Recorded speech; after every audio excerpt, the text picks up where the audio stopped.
चलिए तो स्टार्ट करते हैं हम लोग कोऑर्डिनेशन कंपाउंड। ठीक है, ये इनऑर्गेनिक का फर्स्ट बुक में क्लास 12th में लास्ट चैप्टर है आपका कोऑर्डिनेशन कंपाउंड, जिसको हम लोग कॉम्प्लेक्स कंपाउंड भी कहते हैं। ठीक है, कोऑर्डिनेशन कंपाउंड या फिर कॉम्प्लेक्स कंपाउंड।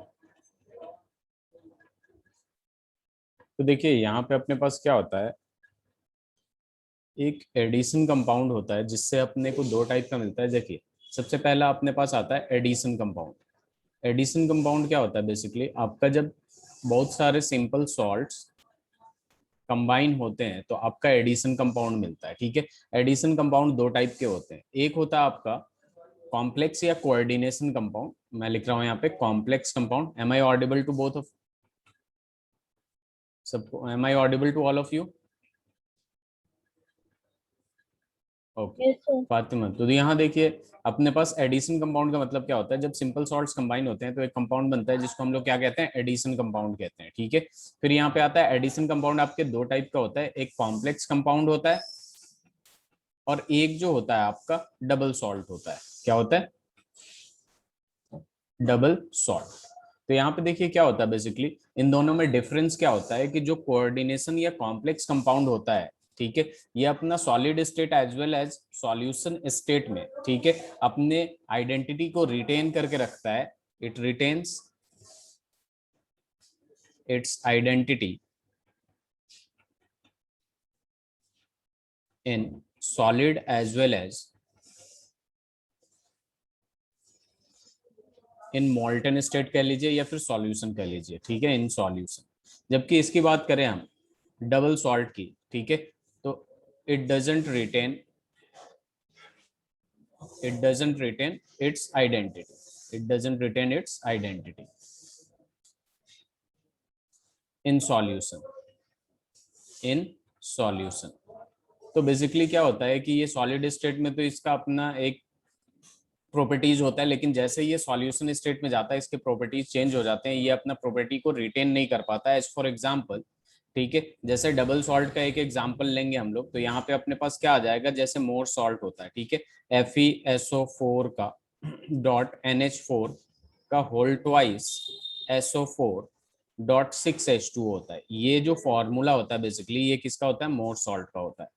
कि तो किसका होता है, मोर सॉल्ट का होता है। ठीक है, अब ये जैसे आपने सॉल्यूशन में डाला, H2O वगैरह में डाला, तो ये पूरा का पूरा टूट जाता है। टूट कैसे जाएगा, Fe+2 में चेंज हो जाएगा, ये SO4-2 में जाएगा, और यहाँ भी SO4-2 में जाएगा। तो ये टोटल लिख देता हूं मैं 2SO4-2। NH4 पॉजिटिव होता है, इसका दो दो है यहाँ पे, तो 2NH4 पॉजिटिव हो जाएगा, और फिर ये H2O को H2O लिख दीजिए। तो बेसिकली जैसे आपने सॉल्यूशन में डाला है ये पूरा का पूरा क्या हो जाएगा, डिसोसिएट हो जाएगा, ये अपना आइडेंटिटी चेंज कर लेगा। जबकि हम बात करें कॉम्प्लेक्स कंपाउंड की, तो कॉम्प्लेक्स कंपाउंड पे कोई फर्क नहीं पड़ता है। जैसे मान लीजिए CuNH3 का होल फोर और +2 है, इसको अगर किसी सॉल्यूशन स्टेट में डालते हैं, ठीक है, किसी सॉल्वेंट में डालते भी हैं, तो भी ये ऐसे ही रहेगा। तो भी क्या होगा, ये ऐसे ही रहेगा, CuNH3 का होल 4 और +2। ठीक है, पावर में क्या आ जाएगा, +2 आ जाएगा ओवरऑल चार्ज। ठीक है, इसमें एक चीज आ जाएगा कि जैसे स्क्वायर ब्रैकेट के बाहर की चीजें जो होती हैं वो आयोनाइज हो जाएंगी, बट अंदर की कोई भी चीजें आयोनाइज नहीं होंगी, और इसका जो प्रॉपर्टीज होता है इसी पे डिपेंड करता है। ठीक है, तो ये अपना आइडेंटिटी रिटेन करके रखता है in solid as well as in solution. तो ये होता है आपका कॉम्प्लेक्स कंपाउंड और डबल सॉल्ट में डिफरेंस। क्लियर है Shiba, Shifat? Yes, sir. Clear. Okay, तो इसे लिख लीजिए पहले।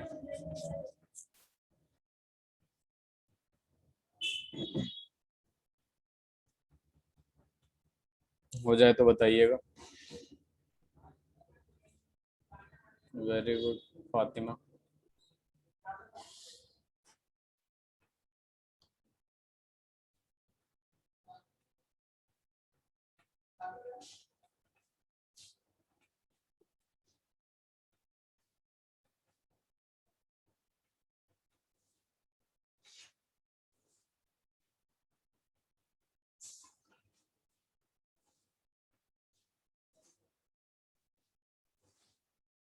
Done, very good. चलिए स्लाइड चेंज करते हैं। यहाँ पे आपका सबसे पहला जो थ्योरी आता है वो आता है Werner's theory of coordination compound. Werner's theory of coordination compound.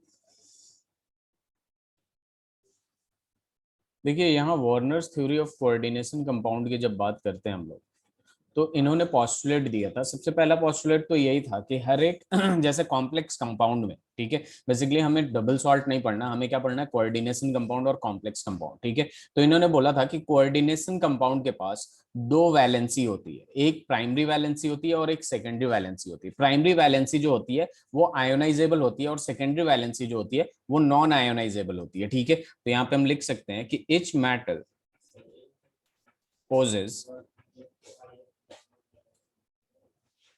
two types of valencies,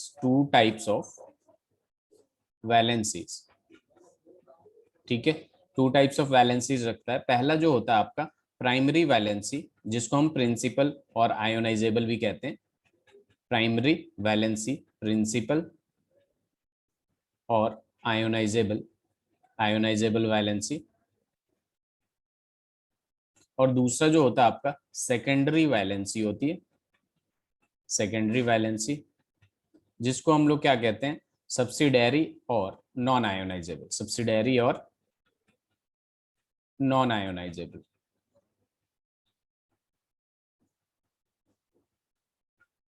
ठीक है। ये दो टाइप के वैलेंसी होते हैं। एक्चुअल में होता क्या है, जैसे मैंने आपसे बोला कि जस्ट सपोज अपने पास क्या है, K4Fe का होल 6 और ऐसे दे रखा है, ठीक है। अब इसको किसी सॉल्यूशन में डालते हैं हम, तो मैंने क्या बोला था कि अंदर की कोई भी चीज आयोनाइज नहीं होगी, लेकिन बाहर की हो सकती है, चाहे वो स्क्वायर ब्रैकेट के लेफ्ट हैंड साइड पे हो, चाहे वो स्क्वायर ब्रैकेट के राइट हैंड साइड पे हो, ठीक है। राइट हैंड साइड वाला भी एक एग्जांपल लिख देते हैं हम। CuNH3 का क्या लिख सकते हैं, CuNH3 का होल 4 और Cl2 ले लिया, ठीक है। तो मैंने क्या बोला कि अंदर की चीजें आयोनाइज नहीं होती, बाहर की चीजें आयोनाइज हो जाती है, ठीक ठीक है, चाहे वो स्क्वायर ब्रैकेट के लेफ्ट हैंड साइड पे या राइट हैंड साइड पे। इसको किसी सॉल्यूशन में डालिएगा तो पता है के जब आयोनाइज होगा तो किस में जाएगा, K+ में जाएगा, ठीक है। पोटेशियम है, इसका वैलेंसी 1 होता है, K+ में जाएगा, और 4 है तो यहाँ पे ऐसे निकल जाएगा, ठीक है। तो टोटल कितना पॉजिटिव चार्ज इसमें से निकला, इस कंपाउंड से टोटल 4 पॉजिटिव चार्ज निकला। तो इस कंपाउंड पे, ठीक है, टोटल कितना चार्ज आ जाएगा, इस पे नेगेटिव आ जाएगा, ठीक है। फिर इसको अगर करेंगे तो यहाँ पे भी देख लीजिए, यहाँ पे ये जो Cl है, Cl किस में जाएगा, माइनस में जाएगा। कितने Cl है, 2 Cl है, तो यहाँ पे 2 Cl माइनस हो गया। तो यहाँ पे बेसिकली अगर 2 माइनस चार्ज निकला है तो यहाँ पे कितना प्लस चार्ज आएगा, +2। ये प्लस माइनस क्यों हो रहा है, क्योंकि ओवरऑल कोई चार्ज नहीं है। तो बेसिकली अगर 4K पॉजिटिव निकला है, 4 प्लस निकला है, तो माइनस होना पड़ेगा ताकि दोनों कंबाइन होकर फिर न्यूट्रल बना ले, ठीक है। सिमिलरली दिस टाइप, ठीक है। तो देखिए यहाँ पे जो आयोनाइज हो रहा है, बेसिकली वो कौन आयोनाइज हो रहा है, बाहर वाला आयोनाइज हो रहा है। तो बाहर वाले जो होते हैं वो प्राइमरी वैलेंसी होते हैं, और जो अंदर वाला है, except apart from this metal complex compound generally D block के एलिमेंट बनाते हैं, जैसे Fe हो गया, Cu हो गया, ठीक है। वैसे बोरोन का भी देखिएगा, एल्युमिनियम का भी देखिएगा, तो वो एक आध बनाते हैं, लेकिन जनरली कौन बनाता है, डी ब्लॉक एलिमेंट। इसके अलावा ये जो होंगे आपके लिगेंड, जिसको लिगेंड कहते हैं, थोड़ी देर में आपको पता चल जाएगा, वैसे भी आप लोगों ने पढ़ा होगा। तो लिगेंड जो होते हैं वो क्या हो जाते हैं, सेकेंडरी वैलेंसी हो जाते हैं। ये जो सेकेंडरी वैलेंसी होते हैं बेसिकली यही डिसाइड करते हैं मेटल कॉम्प्लेक्स कंपाउंड का ज्योमेट्री, ठीक है। ये कौन डिसाइड करता है, सेकेंडरी वैलेंसी या प्राइमरी वैलेंसी, क्वेश्चन पूछता है तो ये सेकेंडरी वैलेंसी डिसाइड करता है। क्लियर है?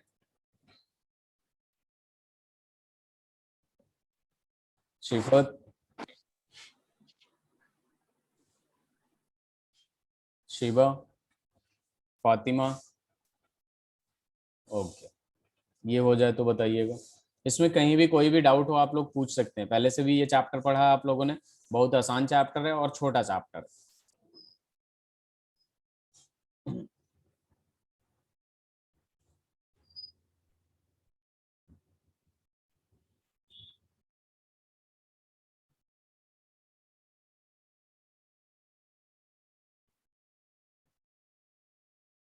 हो गया?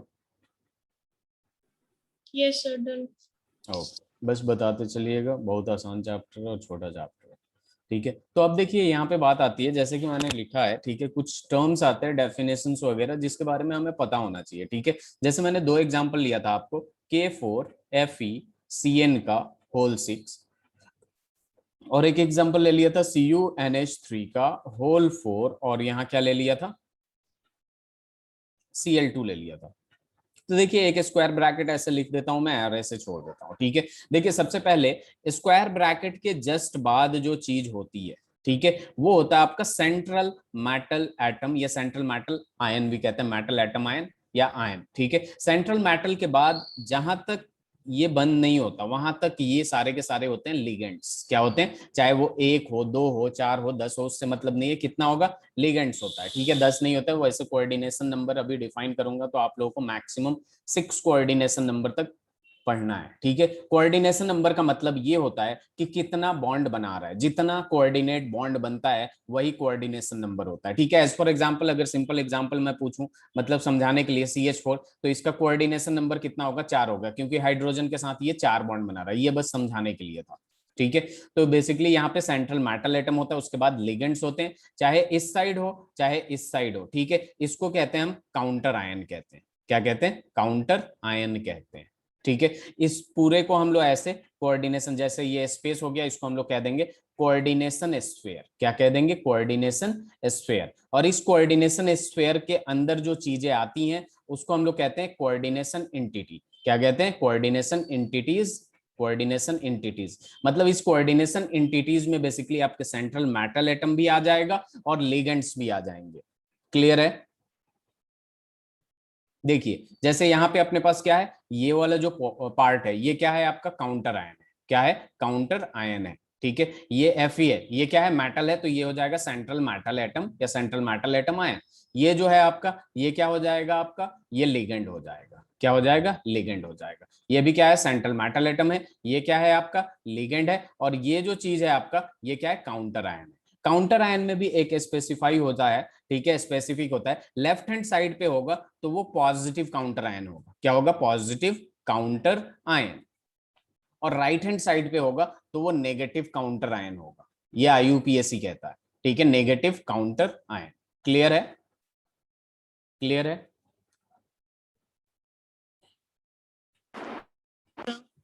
वेरी गुड, इसे लिखते जाइए साथ साथ में।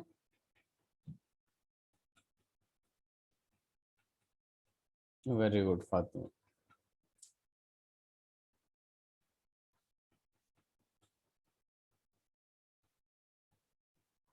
शिवा हो गया।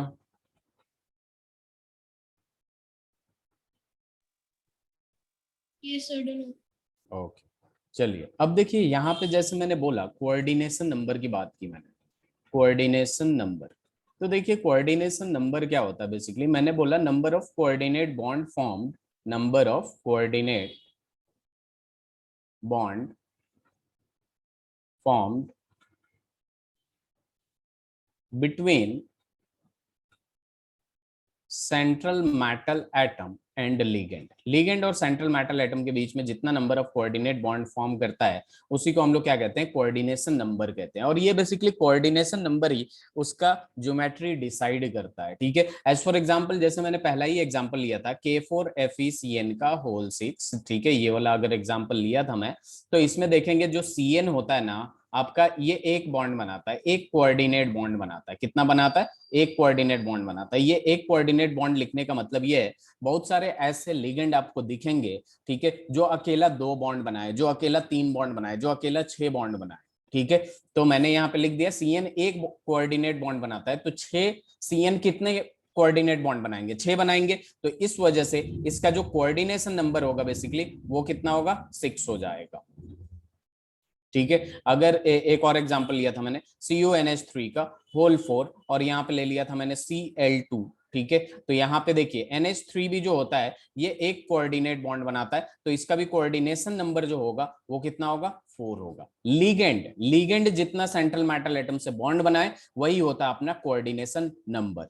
जब हम लोग लिगेंड को क्लासिफाई करेंगे on the basis of denticity, denticity का मतलब है कि वो एक्चुअल में अकेला कितना बॉन्ड बना सकता है, ठीक है, तो वहां पे आपको कोऑर्डिनेशन नंबर फाइंड आउट करना बहुत आसान हो जाता है। ठीक है, वहां पे मैं बता दूंगा ये मोनोडेंटेट है, ये डाइडेंटेट है, ये ट्राइडेंटेट है, ये पॉलीडेंटेट है, ये हेक्साडेंटेट है। हेक्साडेंटेट का मतलब अकेला वो 6 बॉन्ड बनाएगा, तो एक होगा तो सीधे सीधे वो 6 कोऑर्डिनेशन नंबर हो जाएगा, क्योंकि 6 कोऑर्डिनेट बॉन्ड वो अकेले बना सकता है। क्लियर है?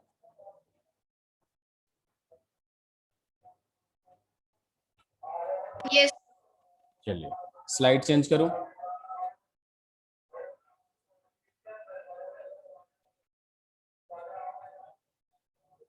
No sir,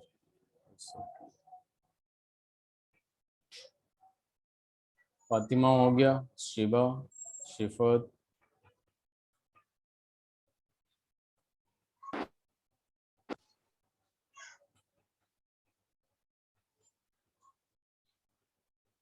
done sir. Okay, अब देखिए यहाँ पे अपने पास क्या आता है।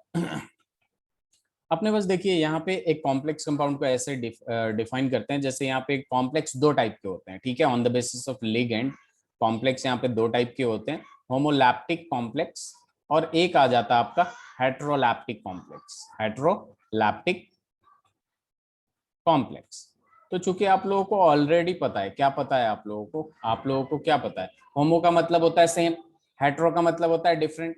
तो जिसमें सेम टाइप ऑफ लिगेंड हो, same type of ligand present होगा, उसको हम लोग कह देंगे होमोलैप्टिक। जिसमें different types of ligand present होगा, डिफरेंट टाइप्स ऑफ लिगेंड, उसे हम लोग कह देंगे हेट्रोलैप्टिक।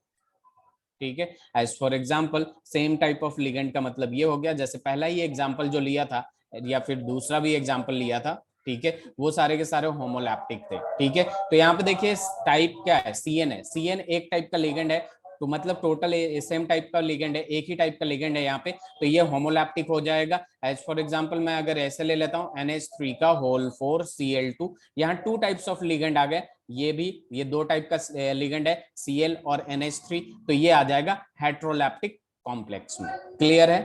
तो जहां पे डिफरेंट टाइप्स ऑफ लिगेंड हो, more than one type of ligand अगर प्रेजेंट हैं, तो उसे हेट्रोलैप्टिक कहते हैं। और जहां same type of ligand present है, जैसे वो वाला मैंने लिखा था CuNH3 का होल 4 और ये हो जाएगा Cl2, तो ये हो जाएगा होमोलैप्टिक। ठीक है, स्क्वायर ब्रैकेट के बाहर रहेगा तो counter ion, right hand side में है स्क्वायर ब्रैकेट के तो नेगेटिव काउंटर आयन, और अंदर है तो लिगेंड, अंदर है तो एज अ लिगेंड होता है, बाहर होगा तो as a counter ion. Clear है होमोलैप्टिक और हेट्रोलैप्टिक का मतलब?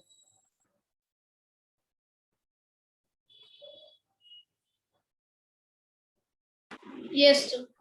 ओके।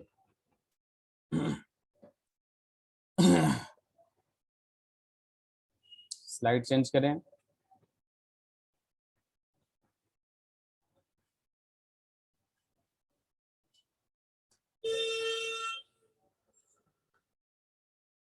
चलिए स्लाइड चेंज करते हैं। Very good. अब देखिए यहाँ पे आता है सबसे पहले इंपॉर्टेंट चीज। ठीक है, इस पूरे चैप्टर में जो इंपॉर्टेंट है सबसे ज्यादा हर जगह आएगा, वो है ऑक्सीडेशन स्टेट। ऑक्सीडेशन स्टेट आपने क्लास 11th में ही सीख लिया था कि कैसे निकालते हैं। तो मैं कुछ क्वेश्चंस दूंगा, उसका ऑक्सीडेशन स्टेट निकाल के बताना है आप लोगों को। एज फॉर एग्जांपल अपने पास दे दिया K2PdCl4 का पावर -2। ठीक है, दूसरा दे दिया आपके पास K3FeCN का होल 6। ठीक है, तीसरा अपने को दे दिया एक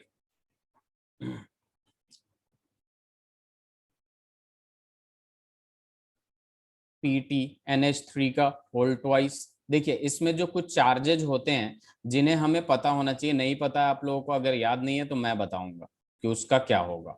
और यहाँ पे आ जाएगा Cl। किसका ऑक्सीडेशन स्टेट निकालना? Oxidation state of central metal atom. Central metal atom इसमें क्या है? पैलेडियम है। इसमें क्या है? आयरन है। इसमें क्या है? प्लेटिनम है। फटाफट निकाल के बताइए। अगर किसी का ऑक्सीडेशन स्टेट या चार्ज नहीं पता है तो मैं बता दूंगा आप लोगों को।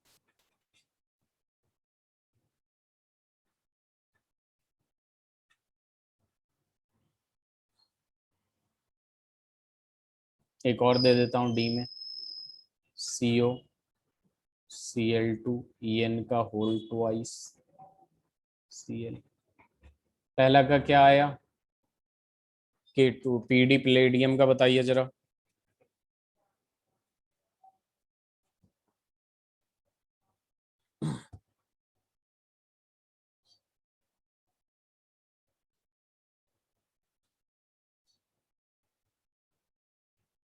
मैं बताऊं क्या? शिवा, सिफत, फातिमा।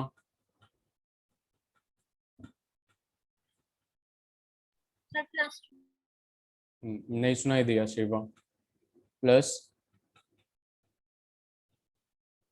तो ये तो थोड़ा सा गड़बड़ सा हो जाएगा। 1 मिनट, यहाँ -2 हटा दीजिए।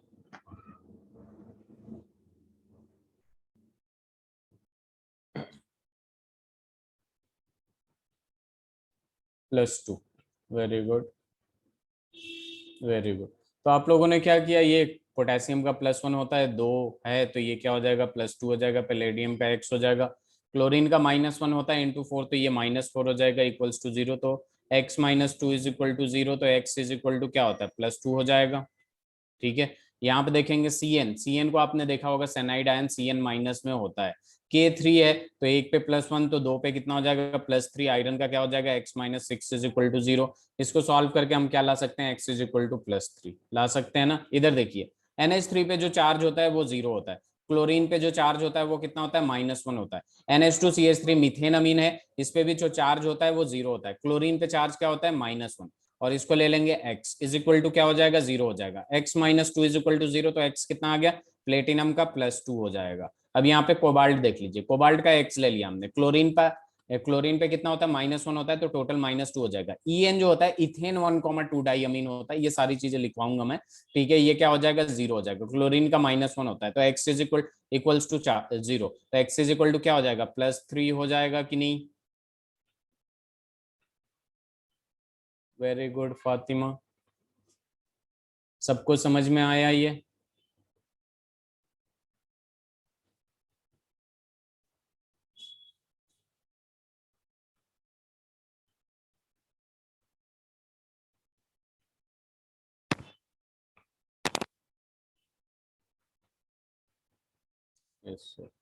स्लाइड चेंज करूं, एक और कर लीजिए आप लोग। हाँ फातिमा, NH3 का होल 4 +2, इसका निकाल के दिखाइए, कॉपर का। Done, very good. कॉपर वाले का निकाल दीजिए, फिर आगे बढ़ते हैं हम लोग।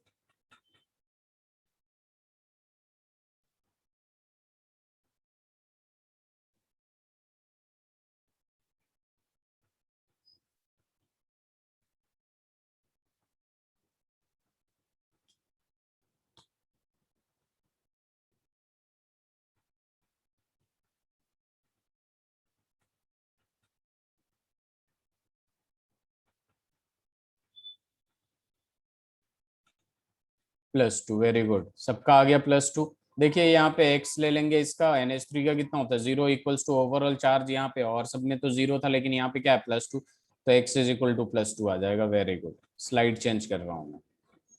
अब देखिए यहाँ पे अपने पास क्या आएगा यहाँ पे सबसे पहले बात करते हैं क्लासिफिकेशन ऑफ लिगेंड की। क्लासिफिकेशन ऑफ लिगेंड की जब बात करते हैं, तो 2 टाइप से डिवाइड कर सकते हैं। सबसे पहला जो होता है, on the basis of charge. On the basis of charge, charge के बेस पे जो लिगेंड होता है आपका, 3 टाइप का होता है, ठीक है। चार्ज के बेस पे, on the basis of charge, ligand जो होता है, जाहिर सी बात है 3 टाइप का होगा। एक हो जाएगा अनायनिक लिगेंड। अनायनिक लिगेंड का मतलब क्या हो गया, ऐसा लिगेंड जिसपे नेगेटिव चार्ज हो। एक हो जाएगा आपका कैटायनिक लिगेंड, ऐसा लिगेंड जिसपे पॉजिटिव चार्ज हो। और एक जो होगा आपके पास न्यूट्रल लिगेंड होगा। क्या होगा, न्यूट्रल लिगेंड। तो देखिए इसका एग्जांपल दे देता हूं। एज फॉर एग्जांपल यहीं से ध्यान में रखिएगा कि Cl- हो गया, F- हो गया, Cn- हो गया, C2O4- हो गया। ठीक है, ये सारे के सारे क्या होंगे, अनायनिक लिगेंड होंगे। और कैटायनिक लिगेंड की जब बात करते हैं, तो जो पॉजिटिवली चार्ज हो, as for example nitrosonium NO+ हो गया, NH2 NH3 पॉजिटिव हो गया, एक्सेट्रा। ठीक है, जो सबसे कम यूज होगा लिगेंड, वो कैटायनिक लिगेंड होगा। और neutral ligand as for example carbonyl हो गया, NH3 हो गया, ठीक है, आपका H2O हो गया, ठीक है, फिर से आपका EN हो गया, फिर से मैंने एक और चीज लिखा गया था मीथेन अमीन NH2CH3 हो गया। तो ये सारे के सारे क्या होंगे, न्यूट्रल लिगेंड होंगे, मतलब इस पे 0 चार्ज होगा। तो ये सब भी ध्यान में होना चाहिए जब ऑक्सीडेशन स्टेट निकालते हैं हम लोग, तो ये जरूरत पड़ती है हमें। क्लियर है?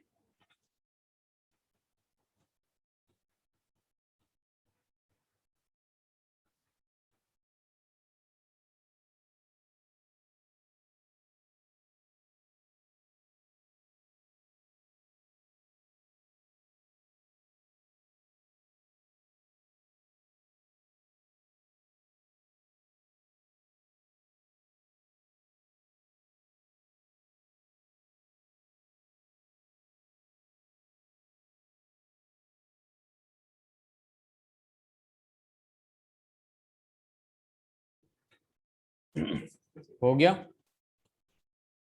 चलिए स्लाइड चेंज करते हैं, अब डिवाइड करते हैं on the basis of denticity, ठीक है, on the basis of denticity. देखिए ये जो डेंटिसिटी है, सबसे पहले इसे समझेंगे हम लोग on the basis of denticity. तो ये डेंटिसिटी क्या होता है, तो डेंटिसिटी बेसिकली क्या होता है, number of coordinate bond formed with central atom, ठीक है। तो यहाँ पे हम लिख सकते हैं it is the number of coordinate bond formed by one ligand, by one ligand, ठीक है। तो ये डेंटिसिटी क्या होता है, एक लिगेंड जितना नंबर ऑफ कोऑर्डिनेट बॉन्ड बनाता है उसी को कहते हैं हम लोग डेंटिसिटी। सबसे पहला आ जाएगा आपके पास मोनोडेंटेट या फिर यूनिडेंटेट भी कहते हैं इसको, मोनोडेंटेट या फिर यूनिडेंटेट। ये मोनोडेंटेट क्या होता है, जो सिंगल कोऑर्डिनेट बॉन्ड बनाए with the central atom, single coordinate bond, ठीक है। एज फॉर एग्जांपल आपके पास Cl माइनस हो जाएगा, F माइनस हो जाएगा, ठीक है। ये सारे के सारे क्या होंगे आपके पास ये H2O हो जाएगा आपका, NH3 हो जाएगा आपका, CO हो जाएगा आपका। इसमें चार्ज वार्ज नहीं देखते, कितना कोऑर्डिनेट बॉन्ड बनाएगा। तो मैंने अगर लिखा मोनोडेंटेट, मोनोडेंटेट में मतलब एक कोऑर्डिनेट बॉन्ड, तो ये सारे के सारे क्या होते हैं आपके एक कोऑर्डिनेट बॉन्ड बनाते हैं, ठीक है। तो इसको मोनोडेंटेट कह देते हैं। दूसरा आ जाएगा आपके पास डाइडेंटेट। तो डाइडेंटेट का मतलब क्या हो जाता है, जो दो कोऑर्डिनेट बॉन्ड बनाए, ठीक है, टू कोऑर्डिनेट बॉन्ड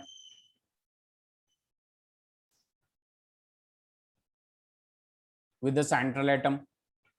इसे लिख लीजिए, इसका एग्जांपल लिखवा रहा हूं नेक्स्ट स्लाइड में।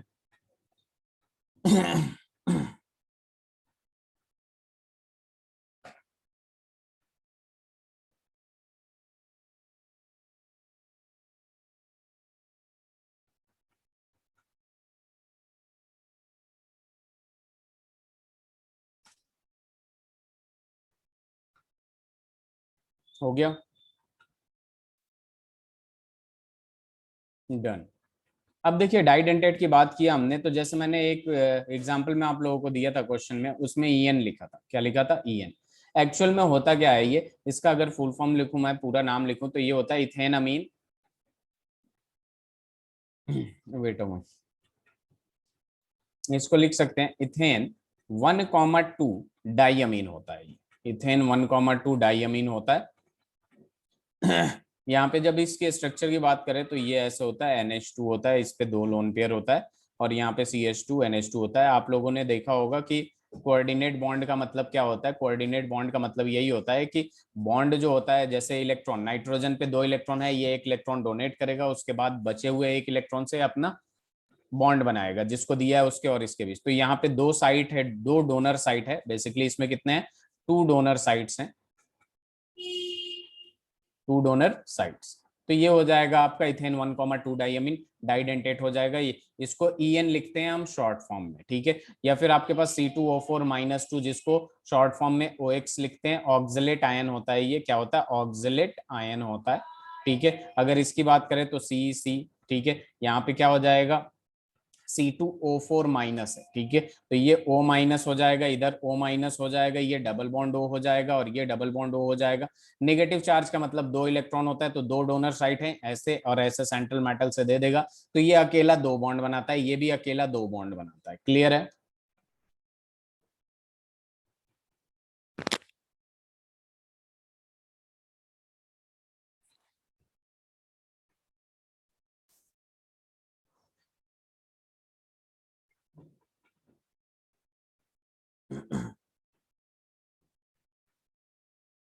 हो गया?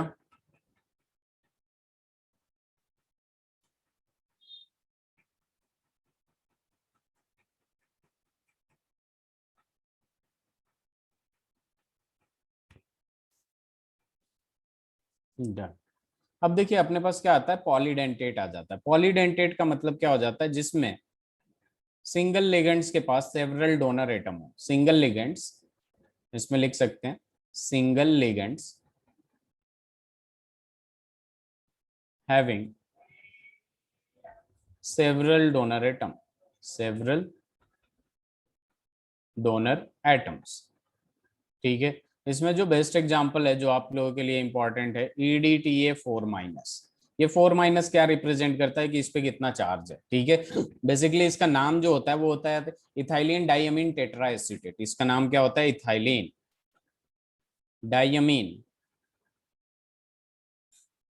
Tetra acetate, tetra acetate ion, tetra acetate ion. इसका स्ट्रक्चर अगर ड्रॉ करें तो बहुत आसान होता है। इसमें एक चीज होता है कि सिमिलरिटी होती है, जैसे CH2 कर दिया मैंने, N कर दिया मैंने, और यहाँ पे आ जाएगा CH2, और यहाँ आ जाएगा COO-, फिर यहाँ आ जाएगा CH2, फिर यहाँ आ जाएगा COO-। ठीक है। सिमिलरली नीचे वाला भी कर दीजिए, CH2N, ठीक है, और यहाँ पे क्या आ जाएगा CH2COO-। ठीक है। सिमिलरली यहाँ आ जाएगा CH2COO-। तो यहाँ पे बेसिकली होता क्या है कि इधर से यहाँ से डोनेट कर सकता है, यहाँ से कर सकता है, यहाँ से कर सकता है, यहाँ से कर सकता है। ये लोन पेयर है, इधर से भी कर सकता है। तो बेसिकली ये अगर देखा जाए तो ये हेक्साडेंटेट होता है। क्या होता है, हेक्साडेंटेट। हेक्साडेंटेट का मतलब क्या होता है, 6 डोनर एटम प्रेजेंट है इसमें, ठीक है। तो इसको हमने किस में डाल दिया, पॉलीडेंटेट में होगा। पॉलीडेंटेट का मतलब क्या हो जाता है, मोर देन 2 जिसमें भी हो वो पॉलीडेंटेट में आ जाता है। तो ये एग्जाम्पल है इसका, ठीक है। चार्ज के साथ अगर ध्यान में रहा तो बहुत अच्छी बात है, क्योंकि कभी कभी ऑक्सीडेशन स्टेट पूछेगा तो उस लिगेंड का चार्ज पता होना चाहिए आपको। न्यूट्रल है, कैटायनिक है, एनायनिक है। अगर अनायनिक है तो कितना नेगेटिव चार्ज है, अगर कैटायनिक है तो कितना पॉजिटिव चार्ज है। It is most important, most important.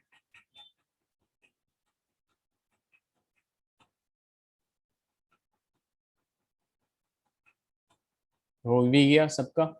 चलिए अब देखिए अपने पास एक आता है last, ambidentate ligand. Ambidentate ligand में बेसिकली होता क्या है,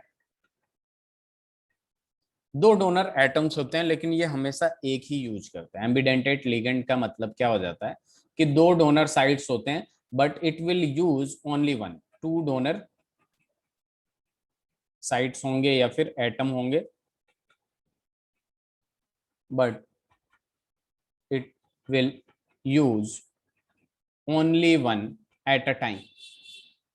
एक टाइम पे एक ही डोनर एटम करेगा, मतलब एक ही बॉन्ड बनाएगा, उसको कहते हैं हम लोग एम्बीडेंटेट लिगेंड। जैसे एज फॉर एग्जांपल NO2- है, ठीक है। ये देखिए NO2- है, तो अगर N डोनेट करता है तो इसको NO2- ही लिखते हैं, ठीक है। अगर ओ डोनेट, जैसे NO2 क्या होगा, एक पे डबल बॉन्ड होगा ऑक्सीजन, और एक पे सिंगल बॉन्ड ऑक्सीजन होगा जिसमें नेगेटिव चार्ज होगा, तो O-N डबल बॉन्ड, ठीक है। तो इधर से डोनेट होगा तो ऐसे होगा, और इधर से डोनेट होगा तो ऐसे होगा। एक बात और ध्यान में रखिएगा कि अगर एन डोनर एटम होगा तो जो रिप्रेजेंटेशन होगा, जैसे सेंट्रल मेटल M हो गया तो NO2 लिखेंगे, ठीक है। और अगर ओ डोनर एटम होगा तो इसको लिखेंगे ONO लिखेंगे। क्या लिखेंगे, ONO लिखेंगे, ठीक है।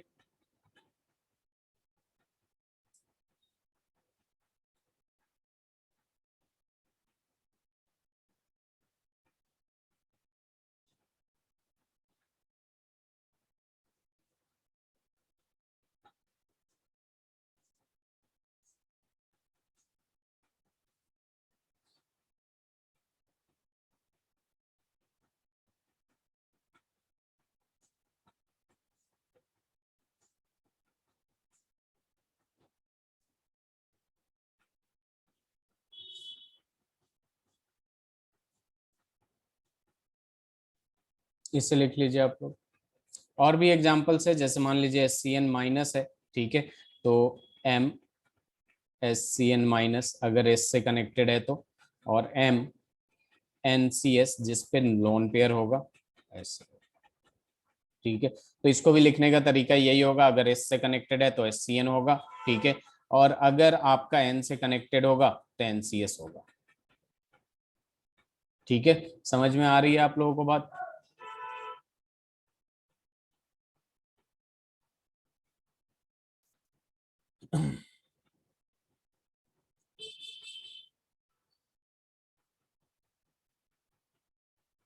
चलिए, अब देखिए अपने पास क्या आता है कि फॉर्मूला कैसे लिखते हैं, ठीक है, किसी भी जैसे अपने पास है nomenclature of coordination compound which is most important आप लोगों के लिए। एक क्वेश्चन पूछता है, या तो फॉर्मूला लिखने को पूछ देगा या फिर आप लोगों को नॉमेनक्लेचर, फॉर्मूला दे रखा होगा, नॉमेनक्लेचर लिखने को पूछेगा, ठीक है।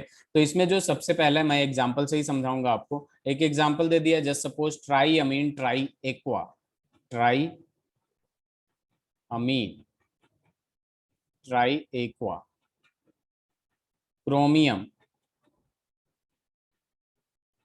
3 क्लोराइड।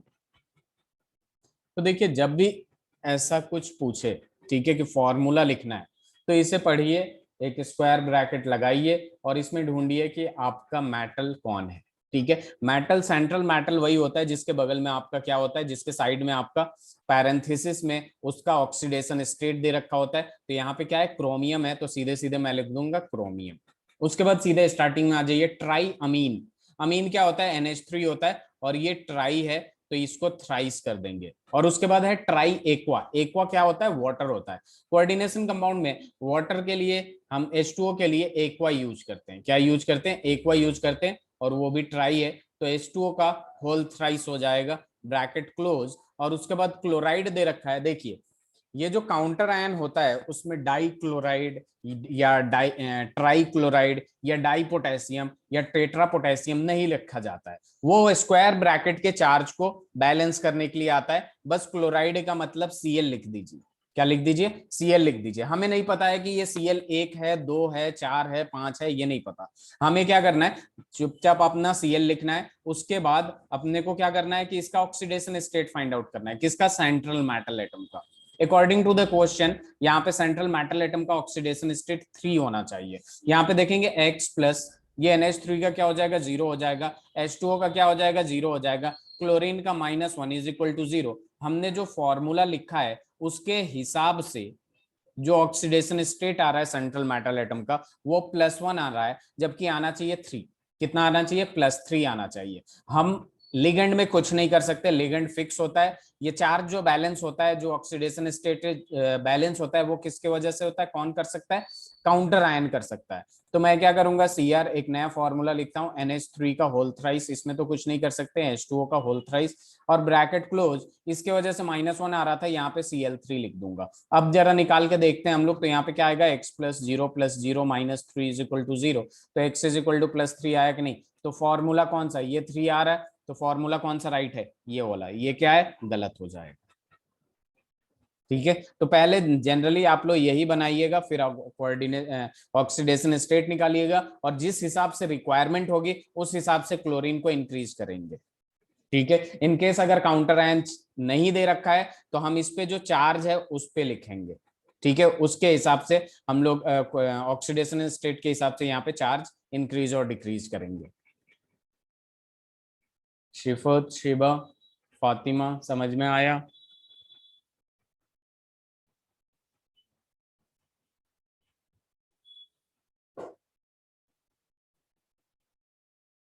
हो जाए तो बताइएगा। डन।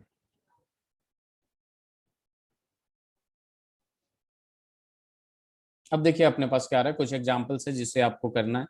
मैंने लिख दिया टेट्रा अमीन,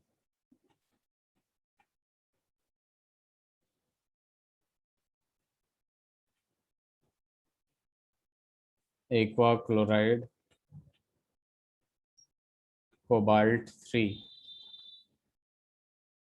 क्लोराइड। ये काउंटर आयन के बीच में स्पेस होता है अकॉर्डिंग टू नोमेनक्लेचर।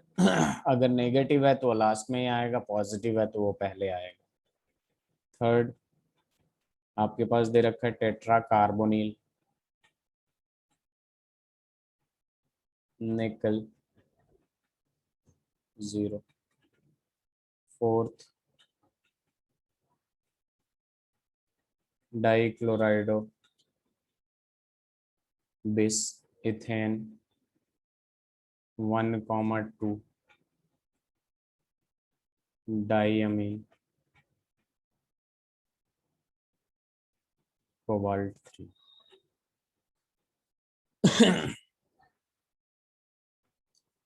इन तीनों का फॉर्मूला लिख के दिखाइए आप लोग प्लीज।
हो गया फातिमा, शिवा, शिफत?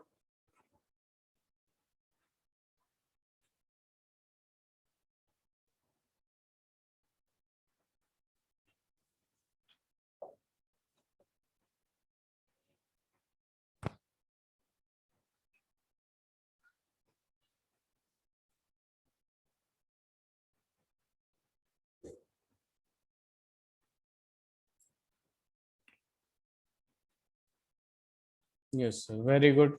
यहाँ पे देखिए टेट्रामीन एक्वा क्लोराइड कोबाल्ट दे रखा है तो कोबाल्ट लगाएंगे। टेट्रामीन का मतलब क्या हो गया, NH3 4 टाइम्स क्लोराइड। एक्वा दे रखा है तो H2 हो जाएगा, क्लोराइड का मतलब Cl हो जाएगा, ब्रैकेट क्लोज। अब यहाँ पे क्लोराइड दे रखा है, Cl लिख लेता हूँ। और यहाँ पे सबसे पहले ऑक्सीडेशन स्टेट चेक कर लेंगे। जब भी फॉर्मूला लिखेंगे x+0 +0 -1 -1 is equal to 0, x is equal to +2 आ रहा है। अब मैं क्या करूंगा कि एक इंक्रीज करना है, +3 लाना है, तो मैं यहाँ पे इसके हिसाब से मैं क्या कर दूंगा, यहाँ पे एक नया फॉर्मूला लिखूंगा CONH3 का होल 4 H2O, फिर आ जाएगा Cl, और फिर काउंटर आयन में मैंने क्या कर दिया, Cl2 कर दिया। क्या ये सही है या आप लोगों का भी यही आ रहा है? टेट्रा कार्बोनिल निकल, निकल का मतलब Na आ जाएगा, और टेट्रा कार्बोनिल, कार्बोनिल का CO का होल 4 हो जाएगा। ठीक है, CO का मैंने न्यूट्रल लिगेंड में डाला था आप लोगों को, 4 × 0 इज इक्वल टू 0, तो x इज इक्वल टू 0 आ जाएगा, तो ये सही है। ठीक है, उसके बाद डाइक्लोराइडो बिस कोबाल्ट आ रहा है। सबसे पहले इस कोबाल्ट को लिखेंगे डाइक्लोराइडो। ठीक है, डाइक्लोराइडो का मतलब क्या हो गया, Cl2। और बिस बिस इथेन 1,2 डाइएमिन का शॉर्ट फॉर्म क्या होता है, EN होता है। और ये एक कॉम्प्लेक्स लिगेंड है, तो EN का होल ट्वाइस। ठीक है, बिस का मतलब क्या होता है, 2, EN का होल ट्वाइस। ठीक है, अब यहाँ पे चेक कर लीजिए, यहाँ पे क्या है, 3 लिखा हूं मैं। ठीक है, डाइक्लोराइडो यहाँ पे चेक करेंगे हम लोग, तो ये क्या आएगा, x-2 + 0 इज इक्वल टू 0, तो x इज इक्वल टू +2 आ रहा है। अब तो काउंटर आयन भी नहीं है, तो हम क्या करेंगे, यहाँ पे क्या करेंगे, CO, और फिर ये Cl2 En का होल ट्वाइस, और यहाँ पे क्या कर देंगे, +1 लगा देंगे। अब जरा चेक करिएगा आप लोग, अब चेक करिएगा आप लोग, तो यहाँ क्या आएगा, x-2 + 0 इज इक्वल टू +1, इधर जाके ये पॉजिटिव होगा, x इज इक्वल टू +3 हो जाएगा। हो जाएगा कि नहीं? शिबा, शिफत, आप लोग भी रिप्लाई करिए प्लीज, समझ में आया?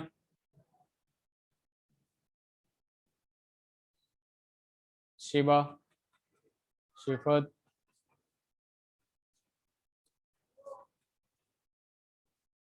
चलिए स्लाइड चेंज करूं।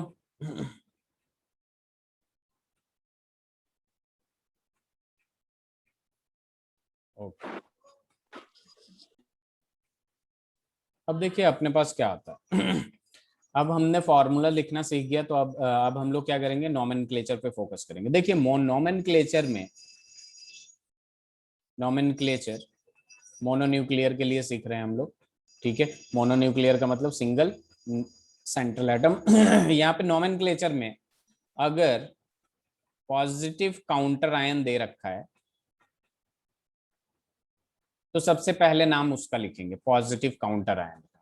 उसके बाद हम लोग सीधे आते हैं लिगेंड्स पे, और लिगेंड्स को हम लोग अल्फाबेटिकल ऑर्डर में लिखते हैं। क्या लिखते हैं? लिगेंड्स को अल्फाबेटिकल ऑर्डर में लिखते हैं। उसके बाद अगर लिगेंड्स, ये 2 का ए पार्ट है, ये लिगेंड्स को अल्फाबेटिकल ऑर्डर में लिखते हैं। अगर लिगेंड्स नेगेटिव होगा, अगर लिगेंड्स नेगेटिव होगा तो इसका नाम, नेम एंड्स विथ ओ, ओ के नाम से खत्म होगा। जैसे क्लोराइडो, क्योंकि Cl माइनस होता है, सेनाइडो या सियानो ले लेते हैं। जैसे ऑक्सलेट का C2O4-2 था, तो ऑक्सलेटो, ठीक है। तो नाम एंड्स विद ओ, ठीक है। अगर लिगेंड्स पॉजिटिव हुआ, सी पार्ट, तो इसका नाम जो होगा, नेम जो होगा, ends with ium, IUM, nitrosonium, ठीक है। जो भी पॉजिटिव चार्ज होगा उसके लिए क्या होगा, EM यूज होगा। इन केस अगर आपका न्यूट्रल लिगेंड हुआ तो एज इट इज होता है, एज इट इज। लेकिन कुछ चीजों के लिए, जैसे मान लीजिए H2O के लिए यहाँ पे एक्वा यूज होता है, अमीन यूज होता है, NH3 के लिए अमीन यूज होता है, ठीक है। फिर CO के लिए हम क्या यूज करते हैं, कार्बोनिल यूज करते हैं। तो ये सब बातें ध्यान में रखना है। तो ये पहला रूल तो ये है नोमेनक्लेचर का, अगर पॉजिटिव काउंटर आयन है सबसे पहले लिखेंगे, फिर सीधे स्क्वायर ब्रैकेट के अंदर जाएंगे और लिगेंड्स का नाम लिखना शुरू करेंगे according to alphabetical, alphabetical order में लिखेंगे, ठीक है। अगर लिगेंड्स आपके सिंपल लिगेंड्स होंगे तो डाई, 2-3 होंगे तो डाई ट्राई टेट्रा यूज होगा सिंपल लिगेंड्स के लिए। किसके लिए? सिंपल लिगेंड्स के लिए। और अगर आपके पास कॉम्प्लेक्स लिगेंड होगा, ठीक है, अगर आपके पास कॉम्प्लेक्स लिगेंड होगा तो उसमें यूज होगा, जैसे EN वगैरह आ गया तो बेस, ट्रेस, टेट्राकिस, ये सब यूज होगा, टेट्राकिस एक्सेट्रा। समझ में आ रही है बात? सबसे पहले लिगेंड को देखेंगे, अल्फाबेटिकल ऑर्डर में सजाएंगे, ठीक है। अगर लिगेंड सिंपल है और 2-3 है तो उसके लिए क्या यूज होगा, डाई ट्राई टेट्रा, ये सारी चीजें यूज होगी। अगर कॉम्प्लेक्स लिगेंड है तो बेस, ट्रिस, टेट्राकिस वगैरह यूज होगा, ठीक है। उसके बाद हम लोग क्या देखेंगे इसमें कि लिगेंड्स अगर नेगेटिव है तो उसका नाम ओ से खत्म करेंगे, जैसे ऑक्सलेटो, क्लोराइडो, फ्लोराइडो, सियानो, ठीक है, हाइड्रोक्सो, ठीक है। अगर पॉजिटिव है तो यम से खत्म होगा। अगर न्यूट्रल है तो एज इट इज होता है, लेकिन H2O के लिए एक्वा यूज होता है, NH3 के लिए अमीन यूज होता है, CO के लिए कार्बोनिल यूज होता है। यहां तक क्लियर है?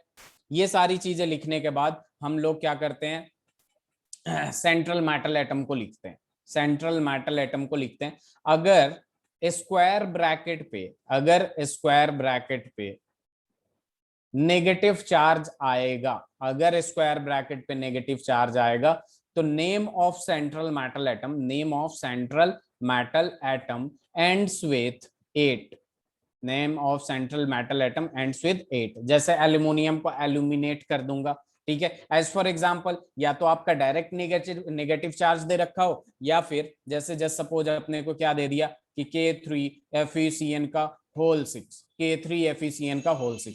हमें पता है कि यहां से जब ये बाहर निकलेगा तो 3 के पॉजिटिव निकलेगा, तो ये क्या हो जाएगा, FeCN का होल 6 का पावर -3। ये अंडरस्टूड होता है। जब भी पॉजिटिव काउंटर आयन आएगा, पॉजिटिव काउंटर आयन आएगा, इस पर नेगेटिव चार्ज अंडरस्टूड होता है। या तो आपको डायरेक्टली गिवन होगा नेगेटिव चार्ज, या फिर अंडरस्टूड होता है इस टाइप से देता है तो, ठीक है। तो इसका जो सेंट्रल मेटल एटम का नाम आएगा वो आएगा फेरेट। यहाँ पे फेरेट यूज करते हैं। क्या यूज करते हैं? फेरेट। उसके बाद जैसे आपने एंड्स विद 8 लिख दिया, अगर न्यूट्रल है तो कोई दिक्कत नहीं, न्यूट्रल या फिर पॉजिटिव है तो एज इट इज लिखते हैं। क्या लिखते हैं? As it is. जैसे आयरन लिख दिया आपने, या फिर एल्युमिनियम को एल्युमिनियम ही लिख दिया, कोई दिक्कत नहीं। उसके बाद अपना क्या हो जाएगा, स्क्वायर ब्रैकेट, पैरेंथेसिस में उसका ऑक्सीडेशन स्टेट लिख देंगे, पैरेंथेसिस में ऑक्सीडेशन स्टेट लिख देंगे, ऑक्सीडेशन स्टेट। और लास्ट आपका आ जाएगा फिफ्थ, जो स्क्वायर ब्रैकेट के राइट हैंड साइड के बाहर रहता है, नेगेटिव काउंटर आयन, उसका नाम लिख देंगे सीधा सीधा, काउंटर आयन। ये बात क्लियर है कि नहीं? मैं दोबारा बता रहा हूं आप लोगों को, नोमेनक्लेचर में पॉजिटिव काउंटर आयन सबसे पहले लिखा जाता है अगर प्रेजेंट है तो। फिर आते हैं लिगेंड्स पे अल्फाबेटिकल ऑर्डर में, अगर दो तीन है सिंपल लिगेंड्स तो डाइट्राई टेट्रा यूज होता है, अगर आपका कॉम्प्लेक्स लिगेंड है तो बिस ट्रिस टेट्रा किस यूज होता है। लिगेंड अगर नेगेटिव है तो ओ के साथ खत्म होता है नाम, अगर पॉजिटिव है तो IUM के साथ खत्म होता है, न्यूट्रल है तो कुछ नहीं, वैसे ही होता है, ठीक है।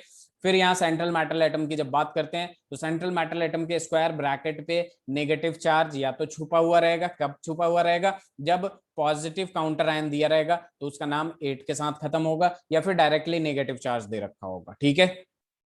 और पॉजिटिव न्यूट्रल में एज इट इज होता है। फिर पैरेंथेसिस लगा के सेंट्रल मेटल एटम के जस्ट बाद उसका ऑक्सीडेशन स्टेट लिखते हैं, उसके बाद नेगेटिव काउंटर आयन का नाम लिख देते हैं। Is that clear? लिख लिया आप लोगों ने? स्लाइड बैक तो नहीं करना है?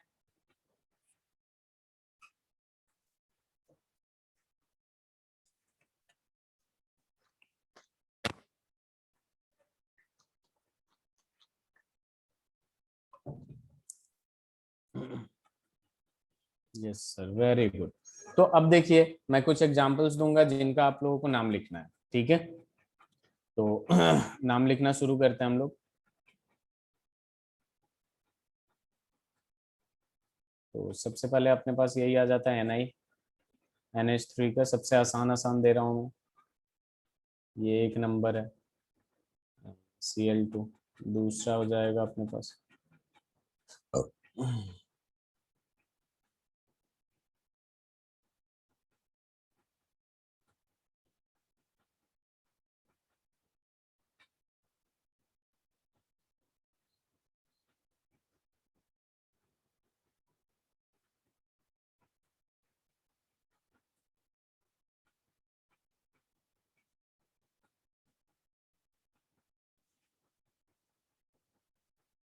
इस बार सबको नोमेनक्लेचर बताएगा क्या क्या लिखा आप लोगों ने?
नाम बताइए। फातिमा, शिबा, शिफत,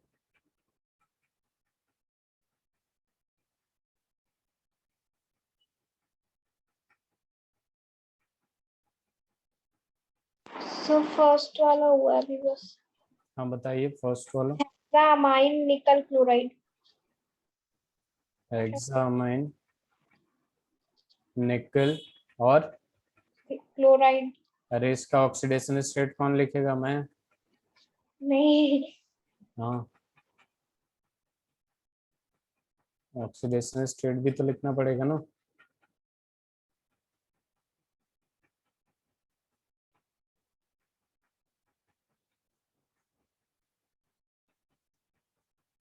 कितना आएगा? 2 आ जाएगा और उसके बाद क्या आएगा? क्लोराइड आ जाएगा। ठीक है शिफत। शिवा आप बताइए। एग्जाम में इनके बीच स्पेस नहीं रखा करिए, ये सारे के सारे सेम होंगे, यहाँ पे स्पेस होगा।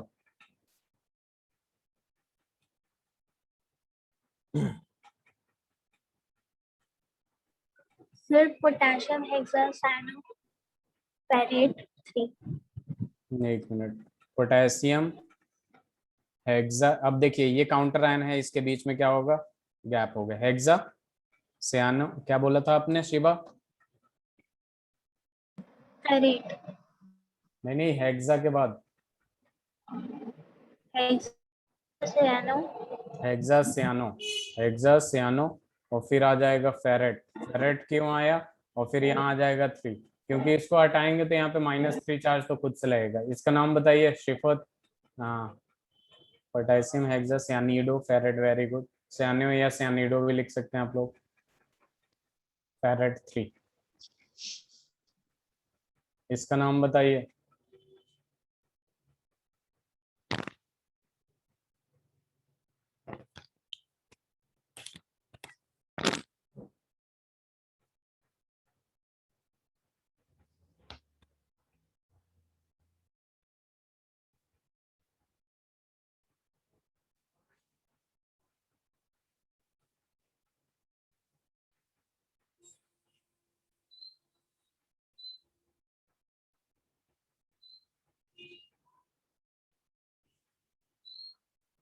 हो गया। देखिए यहाँ पे इसका नाम क्या हो जाएगा? पोटेशियम।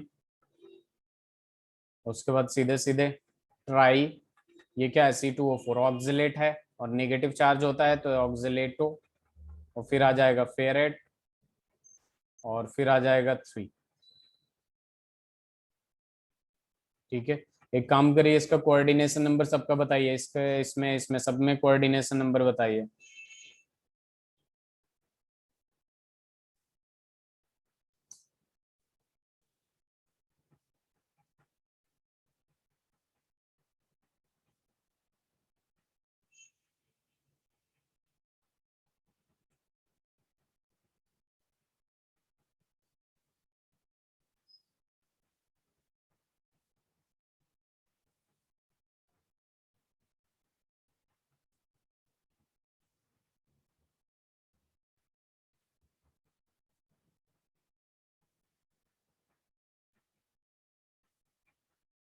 कोऑर्डिनेशन नंबर बताइए।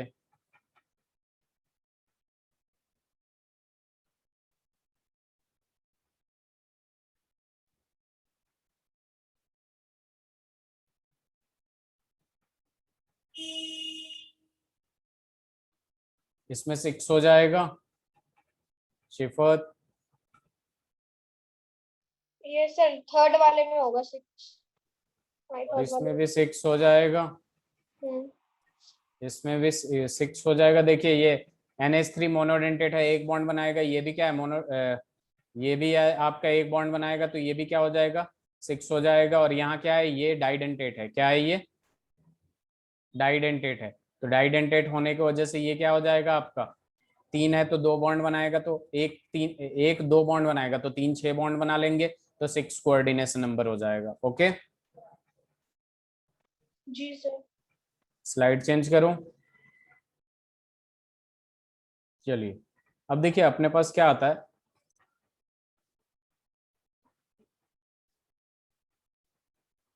आइसोमेरिज्म हम लोग लास्ट में करेंगे। अभी हम लोग स्टार्ट करेंगे VBT, वैलेंस बॉन्ड थ्योरी। आप लोगों ने ये क्लास 11th में भी, वो केमिकल बॉन्डिंग में भी मैंने बताया था valence bond theory. Valence bond theory basically bond के बारे में बताता है और उसके ज्योमेट्री वगैरह के बारे में बताता है, फिर से आपके मैग्नेटिक नेचर वगैरह के बारे में बताता है कि वो पैरामैग्नेटिक है या डायमैग्नेटिक है, या मैग्नेटिक मोमेंट की बात करते हैं हम लोग। ठीक है, तो यहाँ पे देखिए सबसे पहले एग्जांपल लेके ही समझाते हैं हम लोग। NiCN का होल 4 है, ठीक है, का पावर -2। ठीक है, यहाँ दो चीजें हैं जो मैं आप लोगों को बताऊंगा, ठीक है, कि कौन स्ट्रॉन्ग फील्ड लिगेंड है और कौन हाफ फील्ड लिगेंड है, सॉरी वीक फील्ड लिगेंड है। तो स्ट्रॉन्ग फील्ड लिगेंड जो होते हैं उसमें पेयर अप होता है, और वीक फील्ड लिगेंड में do not pair up, don't pair up. इस बात को बस आप लोगों को ध्यान में रखना है। मैं खुद बता दूंगा कि आप लोगों को वैसे भी पता है होगा, ठीक है, कि कौन सा स्ट्रॉन्ग फील्ड लिगेंड है और कौन सा वीक फील्ड लिगेंड है। जैसे CN की बात करें तो CN माइनस जो होता है वो होता है strong field ligand. Strong field ligand ध्यान में आते ही आप लोगों को ये पता होना चाहिए कि ये पेयर अप करेगा। पेयर अप अब कब करेगा इसकी बात करते हैं। सबसे पहले निकल का ऑक्सीडेशन स्टेट यहाँ निकालेंगे, तो आप लोगों को पता है कि निकल का ऑक्सीडेशन स्टेट यहाँ पे Na+2 होगा। Everyone is agree? Very good. अब देख लीजिए यहाँ पे सबसे पहले निकल का ऑक्सीडेशन इलेक्ट्रॉनिक कॉन्फ़िगरेशन करते हैं, तो आर्गन 4s2 3d कितना होगा, निकल का एटॉमिक नंबर कितना होता है 28 होता है, तो 3d 8 हो जाएगा। तो यहाँ Na+2 का अगर कॉन्फ़िगरेशन करने चलो इलेक्ट्रॉनिक कॉन्फ़िगरेशन, तो यहाँ Ar4s0 और यहाँ पे क्या हो जाएगा आपका 3d8, क्योंकि 2 इलेक्ट्रॉन निकल गया। अब देखिए यहाँ पे मैंने क्या किया 3d8, जैसे केमिकल बॉन्डिंग में हम लोगों ने हाइब्रिडाइजेशन किया था बेसिकली उसी की बात हो रही है। ठीक है, 3d8 हो गया, यहाँ पे क्या हो जाएगा 4s0 हो जाएगा। अगर 4s है तो 4p भी एग्जिस्ट करेगा और 4d भी एग्जिस्ट करेगा। जितने की रिक्वायरमेंट होगी हम लेंगे, बाकी छोड़ देंगे। ठीक है, 3d8 की बात करें तो इसमें कितने ऑर्बिटल हो जाते हैं, 5 ऑर्बिटल होंगे। इसमें एक बॉक्स आ जाएगा, इसमें कितना हो जाएगा 3 हो जाएंगे, और इसमें कितना हो जाएगा d में, इसमें भी 5 होगा। अब देखिए बात इसकी आती है कि कितने CN कितना है, जितना CN होगा उतना बॉक्स खाली चाहिए। तो उससे पहले हम लोग क्या करते हैं, इसमें 8 इलेक्ट्रॉन है, तो सबसे पहले अकॉर्डिंग टू हुंड्स रूल इसको हम लोग सिंगली फिल्ड करते हैं। सिंगली फिल्ड कर दिया मैंने 5, फिर ये हो जाएगा 6 7 8। अब चूंकि देखिए यहाँ पे मैंने बताया ये स्ट्रॉन्ग फील्ड लिगेंड है, तो ये करेगा पेयर अप। पेयर अप करेगा तो यहाँ पे पेयर अप करके जो नया वाला ऑर्बिटल बनेगा, कैसे बनेगा आप लोग खुद ही देख लीजिए कि यहाँ पे अपने पास क्या है कि ये पेयर अप है, ये पेयर अप है, ये पेयर अप है, और ये एक दूसरे से पेयर अप करके यहाँ आ जाएगा। ठीक है, और ये तो ऐसे ही था और ये ऐसे ही था। अब देखिए इसकी जरूरत नहीं पड़ेगी क्योंकि हमें बस 4 बॉक्स की जरूरत है, जिसमें से एक ये हो गया, एक ये हो गया, एक ये हो गया, एक ये भी ज्यादा है। ठीक है, तो यहाँ पे CN माइनस आएगा, एक बॉन्ड बनाएगा ऐसे, कोऑर्डिनेट बॉन्ड CN माइनस आएगा, फिर यहाँ पे एक बॉन्ड बनाएगा ऐसे। ठीक है, 2 आ गए और 2 लेना है, CN माइनस आएगा, एक बॉन्ड यहाँ पे बना लेगा, फिर CN माइनस आएगा आपका और यहाँ पे भी एक बॉन्ड बना लेगा। तो बेसिकली यहाँ पे जो इन्वॉल्वमेंट है किस किस की है, D की है, S की है और P2 की है। तो इसका जो हाइब्रिडाइजेशन है वो क्या हो जाएगा DsP2 हो जाएगा। क्या हो जाएगा DsP2, और DsP2 जब भी होगा तो ये क्या हो जाएगा आपका स्क्वायर प्लेनर हो जाएगा। स्क्वायर प्लेनर DsP2 हाइब्रिडाइजेशन पे जो ज्योमेट्री होती है वो कैसी होती है, स्क्वायर प्लेनर होती है। क्या एक भी यहाँ पे जब पेयर अप कर ले रहा है तो ये तो एक भी अनपेयर्ड इलेक्ट्रॉन नहीं बच रहे हैं, जिसके वजह से ये डायमैग्नेटिक होता है। क्या होता है डायमैग्नेटिक। डायमैग्नेटिक का मतलब नो अनपेयर्ड इलेक्ट्रॉन। ठीक है, उसके बाद बात करते हैं हम लोग म्यू की। म्यू का मतलब क्या होता है magnetic movement. Magnetic movement class 11th में स्ट्रक्चर ऑफ एटम में पढ़ा होगा आप लोगों ने मैग्नेटिक मूवमेंट। मैग्नेटिक मूवमेंट का जो फॉर्मूला होता है mu is equal to under root of n into n+2 होता है। n का मतलब होता है number of unpaired electron, number of unpaired electron. और इस कंपाउंड में हमने देखा कि कोई भी नंबर ऑफ अनपेयर्ड इलेक्ट्रॉन नहीं है, जिसके वजह से म्यू इज इक्वल टू 0 आ जाएगा। और म्यू का जो यूनिट होता है वो होता है bm।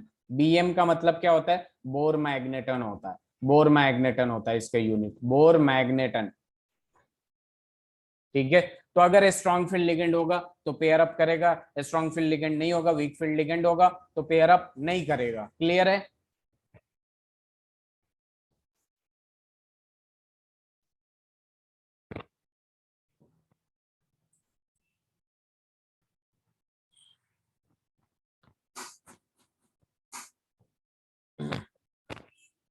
हो गया, इसे लिख लीजिए आप लोग सही से। डन हो भी गया, वेरी गुड फातिमा। शिवा, शिफत, आप लोगों का हुआ?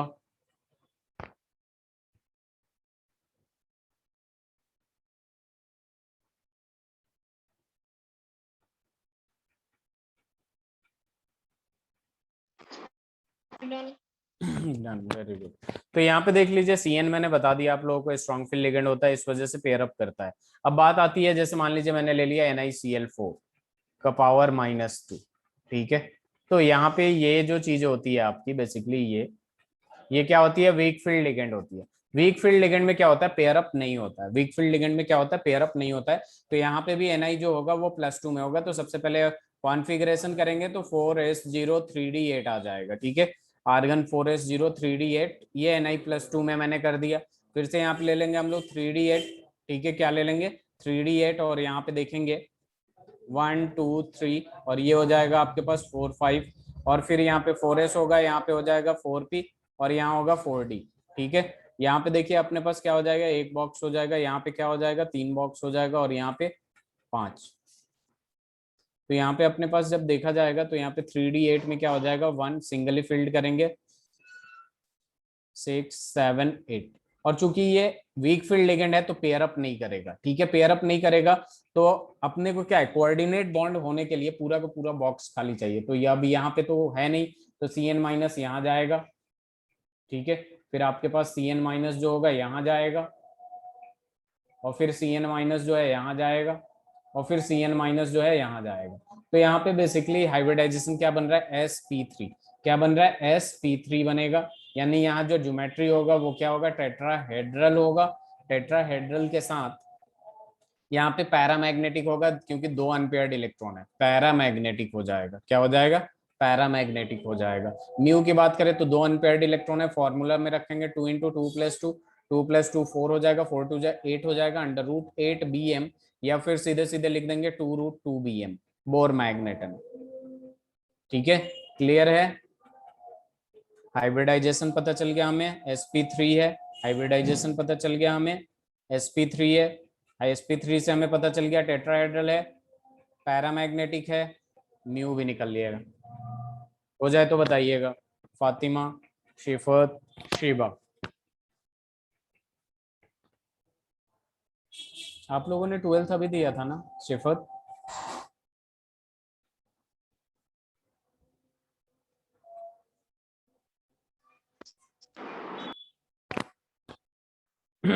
अच्छा, अपना अपना परसेंटेज मैसेज करिएगा। मैं भूल गया हूँ, शायद पूछा था क्या मैं, एक बार और पूछा था ना लास्ट क्लास में। अच्छा ठीक है, याद आ गया फिर।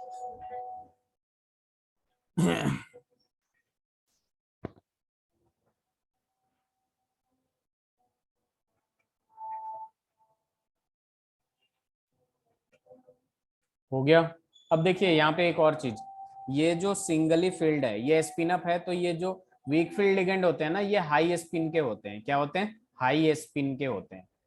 और जबकि इसकी बात करें, ये क्या होता है, डबल ही हो जाता है, मतलब फुलफिल्ड हो जाता है, एक स्पिन अप एक स्पिन हाफ, तो ये एक दूसरे के इफेक्ट को कैंसिल कर देते हैं, तो ये लो स्पिन के होते हैं। स्पिन अप और स्पिन डाउन होगा तो जाहिर सी बात है, जो वो ऊपर इफेक्ट लगाएगा वो उसके अपोजिट डायरेक्शन में लगाएगा, तो कैंसिल हो जाएगा। तो जिसमें अनपेयर्ड इलेक्ट्रॉन होते हैं वो हाई स्पिन होते हैं, यानी वीक फील्ड लिगेंड जो भी होता है वो हाई स्पिन का होता है, और स्ट्रॉन्ग फील्ड लिगेंड जो भी होता है वो लो स्पिन का होता है। इस पॉइंट को क्लियर रखिएगा।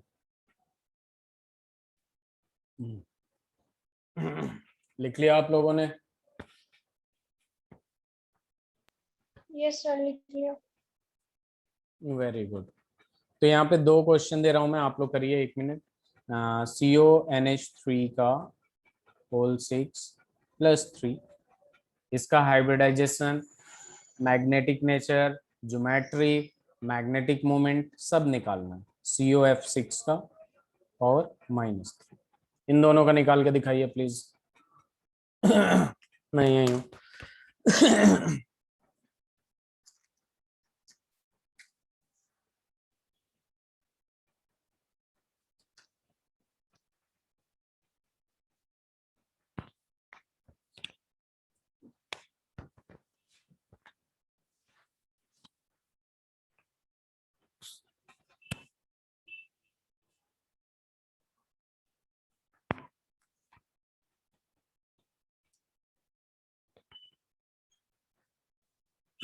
जिसका भी हो जाए वो चैट बॉक्स में मैसेज कर देगा या फिर बोल देंगे आप लोग।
Very good Fatima, very good.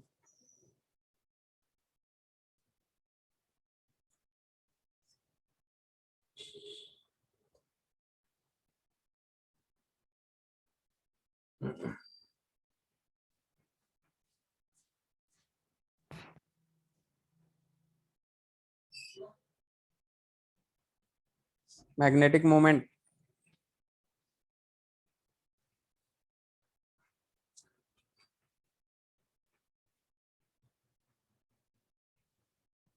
शिफत very good.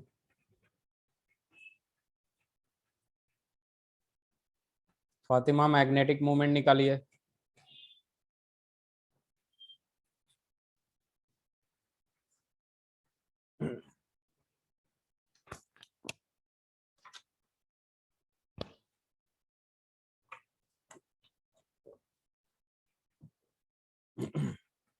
Shiba आपसे हुआ?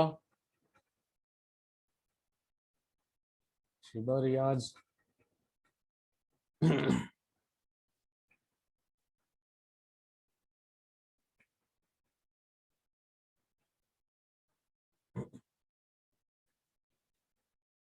तो देखिए यहाँ पे क्या होता है अपने पास, D2sp3 आएगा एक का, जो स्ट्रॉन्ग फील्ड लिगेंड होगा उसमें पेयर अप हो जाएगा, और यहाँ पे आ जाएगा sp3d2 जिसमें क्या हो जाएगा, पेयर अप नहीं होगा। तो बेसिकली ये पैरामैग्नेटिक होगा, और ये क्या हो जाएगा आपका, डायामैग्नेटिक हो जाएगा, डायामैग्नेटिक। ठीक है। दूसरी बात, ये पेयर अप हो गया तो ये लो स्पिन है, और ये क्या हो जाएगा, हाई स्पिन हो जाएगा। जो भी लो स्पिन होता है वो क्या होता है, इनर ऑर्बिटल कॉम्प्लेक्स कहते हैं इसको। क्या हो जाएगा, इनर ऑर्बिटल कॉम्प्लेक्स। क्योंकि इसमें 3D वाला यूज हो रहा है और इसमें 4D वाला यूज हो रहा है, तो इसको हम लोग कहते हैं आउटर ऑर्बिटल कॉम्प्लेक्स कहते हैं इसको, आउटर ऑर्बिटल कॉम्प्लेक्स।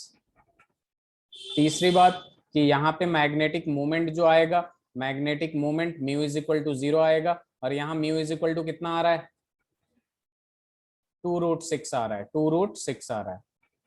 ठीक है, यानी √24 आ रहा है, 24 BM आ रहा है। शिबा, चैट बॉक्स में लिखिए आपको समझ में आया या नहीं, ताकि मैं समझा दूं। अगर सबसे हो गया है तो आगे बढ़ते हैं हम लोग।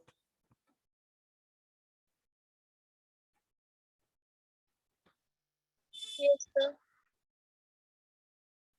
चलिए। तो ये होता है आपका VBT में, जिससे D2sp3 हो या sp3d2 हो, दोनों का स्ट्रक्चर कैसा होगा, ऑक्टाहेड्रल होगा। कैसा होगा, ऑक्टाहेड्रल होगा। क्लियर है?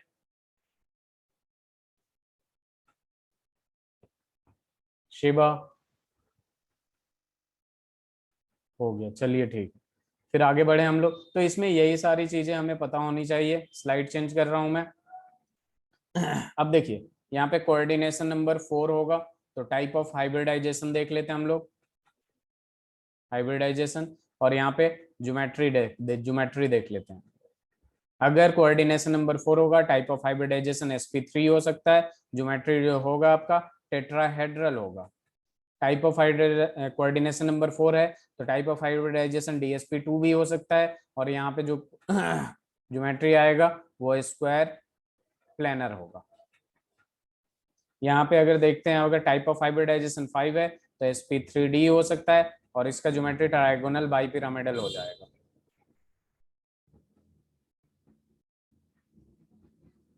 फिर अगर 6 होगा तो sp3d2 हो सकता है, और 6 होगा तो d2sp3 हो सकता है। दोनों का जो स्ट्रक्चर होगा ऑक्टाहेड्रल होगा। क्लियर है? Yes, sir. इसे लिख लीजिए आप लोग।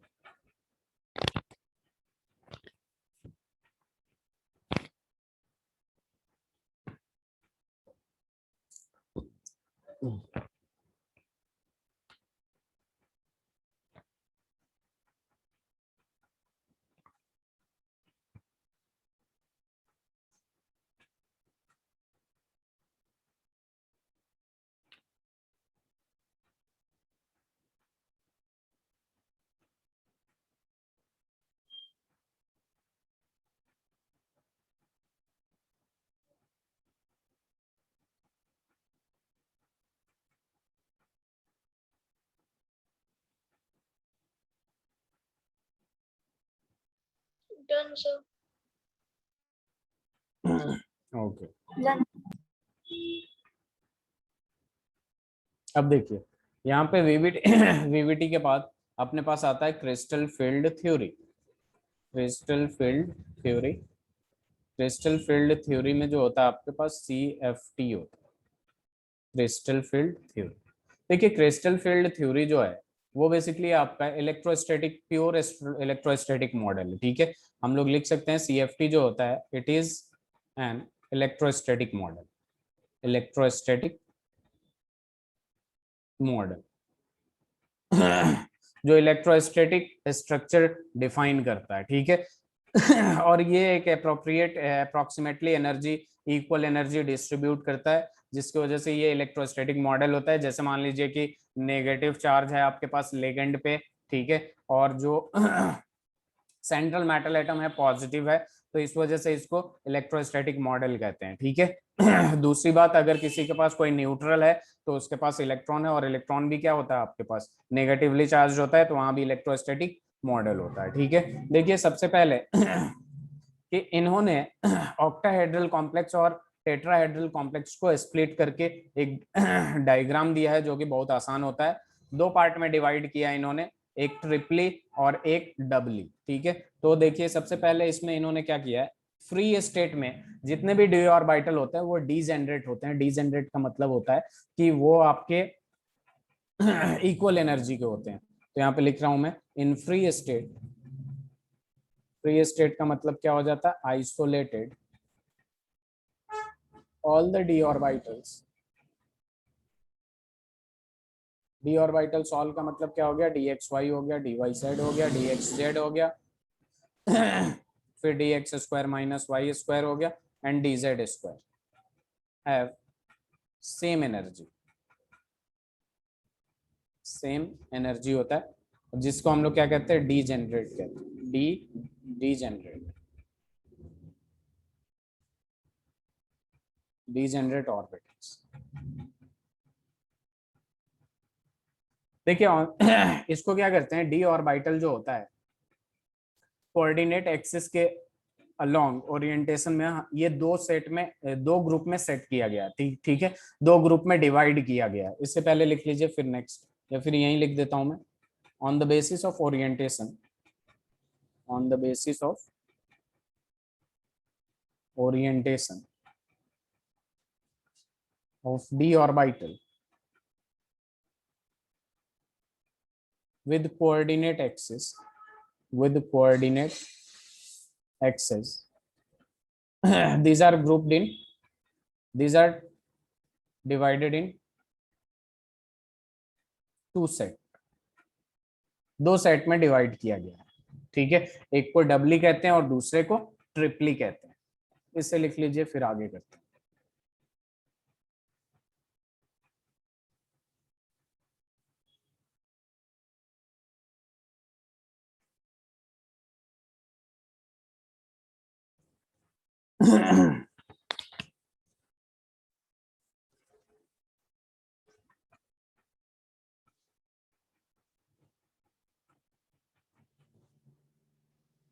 Done, sir. Very good Shifiq. अब देखिए यहाँ पे दो सेट में डिवाइड किया गया है। पहला जो है ईजी ऑर्बिटल्स होता है, ये किसके लिए पढ़ा रहा हूँ? ऑक्टाहेड्रल के लिए पढ़ा रहा हूँ। किसके लिए? ऑक्टाहेड्रल के लिए। ईजी ऑर्बिटल्स होता है जिसको हम लोग क्या कहते हैं? ट्रिपली ट्रिपली कहते हैं। ट्रिपली नहीं, ईजी ऑर्बिटल्स जो होता है आपका वो डबली होता है, डबली डिजेनरेट, और कहते हैं इसको एक्सियल ऑर्बिटल, एक्सियल ऑर्बिटल, ठीक है। और जो दूसरा होता है, इसमें कौन कौन सा आता है? तो दो आता है आपका, dx square minus Y square dz square, ये इक्वल एनर्जी के होते हैं।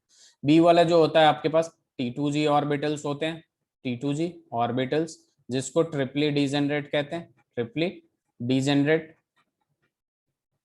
या फिर इसको क्या देते हैं? Non axial, non axial orbital. Actual में जो एक्सिस पे होता है, ठीक है, ये एक्सिस पे होता है इसलिए एक्सियल ऑर्बिटल कहते हैं, ठीक है। dx square minus Y square dz square का जब आप स्ट्रक्चर देखेंगे, जैसे सपोज ये x है, ये y है, तो इसका जो स्ट्रक्चर आएगा ये इसी पे आ जाता है। तो ये ऑन द एक्सिस होता है, तो ये इजी ऑर्बिटल एक्सियल ऑर्बिटल होता है। और dz स्क्वायर जैसे सपोज ये z है, तो यहाँ पे ये इस टाइप से बनता है, dz स्क्वायर, ठीक है। ये dz स्क्वायर का है स्ट्रक्चर और dx square minus Y square का है। जबकि हम यहाँ बात करें तो ये T2G ऑर्बिटल में तीन होते हैं, dxy, dyz, dxz, ठीक है। और नॉन एक्सियल होता है, ये बिटवीन द एक्सिस आते हैं। जैसे dxy बनाना है, इसको x ले लिया, इसको y ले लिया, तो यहाँ पे जो स्ट्रक्चर बनेगा इसका, ये इस टाइप से बनेगा xy के बीच में। dyz है, इसको y ले लिया, इसको z ले लिया मैंने, तो इसमें जो स्ट्रक्चर बनेगा इन दोनों के बीच में आएगा। dxz है, यहाँ पे मैं अगर स्ट्रक्चर बनाऊं मैं, तो यहाँ पे आ जाएगा आपके पास, ये x ले लीजिए, ये z ले लीजिए, तो इस टाइप से बनेगा। तो ये ट्रिपली ऑर्बिटल होता है T2G, और ये इजी ऑर्बिटल है EG। इसको ध्यान में रखिएगा।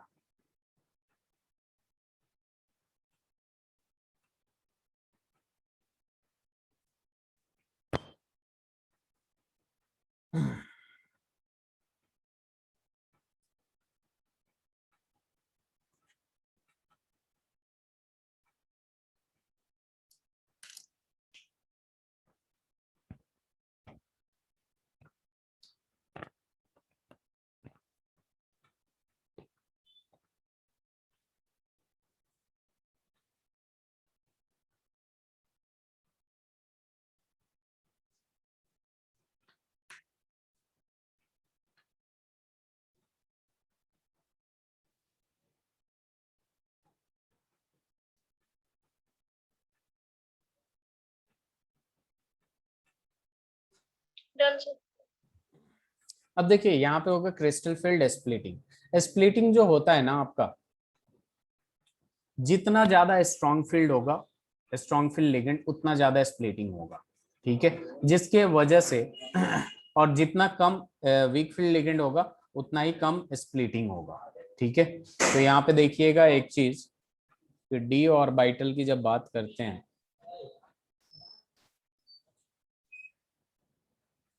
ठीक है, तो यहाँ पे होगा आपके पास स्प्लिटिंग। यहाँ पे ये जाएगा डी ऑर्बिटल, यहाँ पे कौन कौन सा है? dxy, dyz, dxz और dx square minus Y square dz square, ठीक है।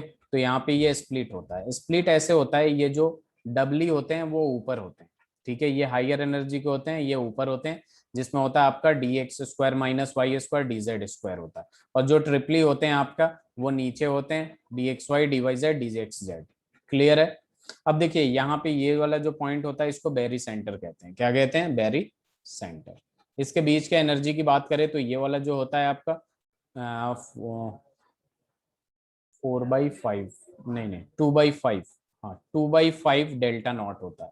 ये डेल्टा एनर्जी है, ओ का मतलब ऑक्टाहेड्रल, और ये होता है 3/5 डेल्टा नॉट, ओ का मतलब ऑक्टाहेड्रल एनर्जी। ये ईजी ऑर्बिटल होता है, और ये क्या होता है आपका T2G ऑर्बिटल होता है। यहाँ पे क्या होता है dx² - y² होता है, और ये dz² होता है। यहाँ पे dxy dyz dzx होता है, dzx होता है।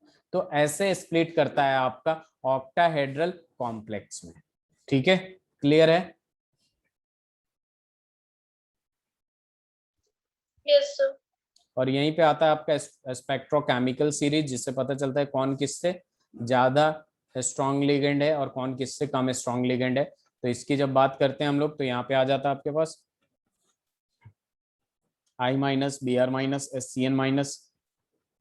ये लास्ट ईयर क्वेश्चन पूछा था, इसी में से 4-5 उठा लिया था और इंक्रीजिंग ऑर्डर में पूछ दिया था नीट में। F-, OH-, C2O4 - 2, H2O,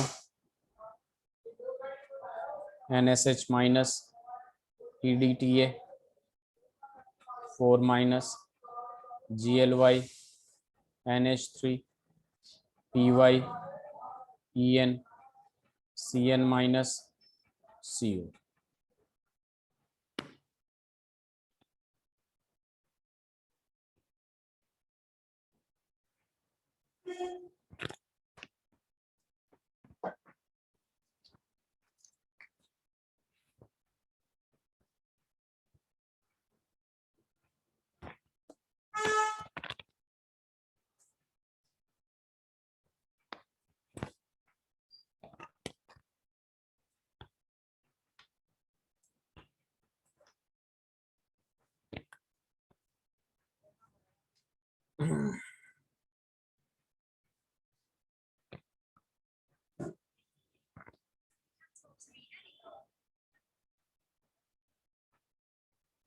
done हो गया।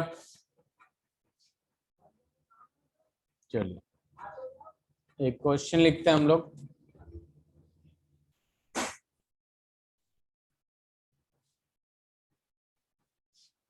Which of the following is the correct order of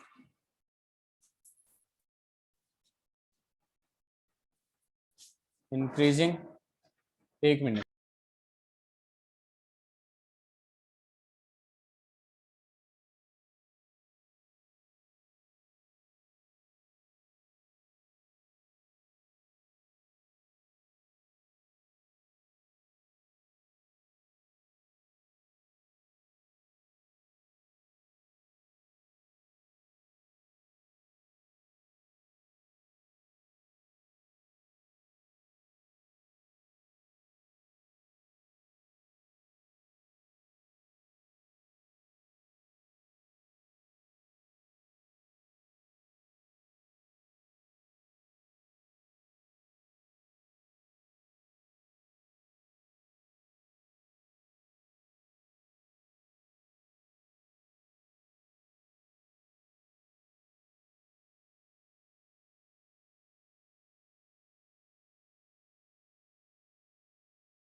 आप लोगों के पास बायो ही है ना? Yes, sir.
हो गया, आंसर क्या होगा? ए। Very good. चलिए नेक्स्ट सवाल करते हैं हम लोग। क्वेश्चन है अपने पास, ये 2019 का है। What is the correct electronic configuration?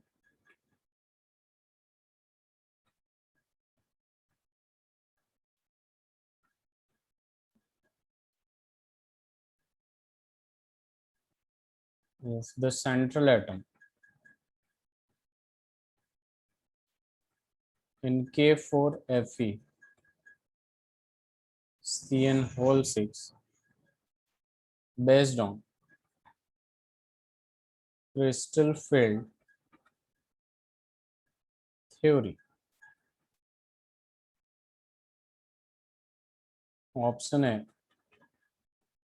E4T22, B है T2G4 C है T2G6 D है E3T23।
हो जाएगा ये?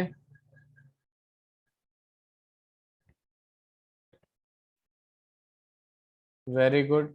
किसने बताया? शिवा। Shiva very good. यहाँ पे देख लीजिए, ये क्या है आपका? स्ट्रॉन्ग फील्ड लिगेंड है। स्ट्रॉन्ग फील्ड लिगेंड है यानी पेयर अप करेगा। ठीक है, और देखिए ई मैंने, ये क्या है? सी एन का होल 6 है यानी ऑक्टाहेड्रल है। ऑक्टाहेड्रल में ईजी और T2G ही आता है, ये वाला खत्म हो गया, ये टेट्राहेड्रल के यूज होता है। अभी मैं लिखवा दूंगा। ठीक है, ईजी और T2G वाला ही पढ़ाया हूँ, तो इन दोनों में होगा। और चूंकि ये स्ट्रॉन्ग फील्ड लिगेंड है तो दूसरे में तो जाएगा नहीं जब तक पहले वाले में फिल नहीं होगा।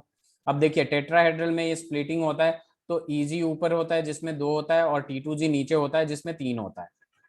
और ये लोअर एनर्जी लेवल का होता है और स्ट्रॉन्ग फील्ड लिगेंड है, तो सबसे पहले तो इसको फिल करेंगे ना। 3 हो गया, टोटल इलेक्ट्रॉन कितना है? 6 है। तो सबसे पहले इसको फिल करेंगे हम लोग, तो ये क्या हो जाएगा? T2G6 और Eg क्या हो जाएगा? 0। इसके बाद कुछ और इलेक्ट्रॉन होता तो इसमें जाता। ठीक है एवरीवन? शिफर? जी सर। चलिए अब हम लोग करेंगे, ये कर लेते हैं D orbital splitting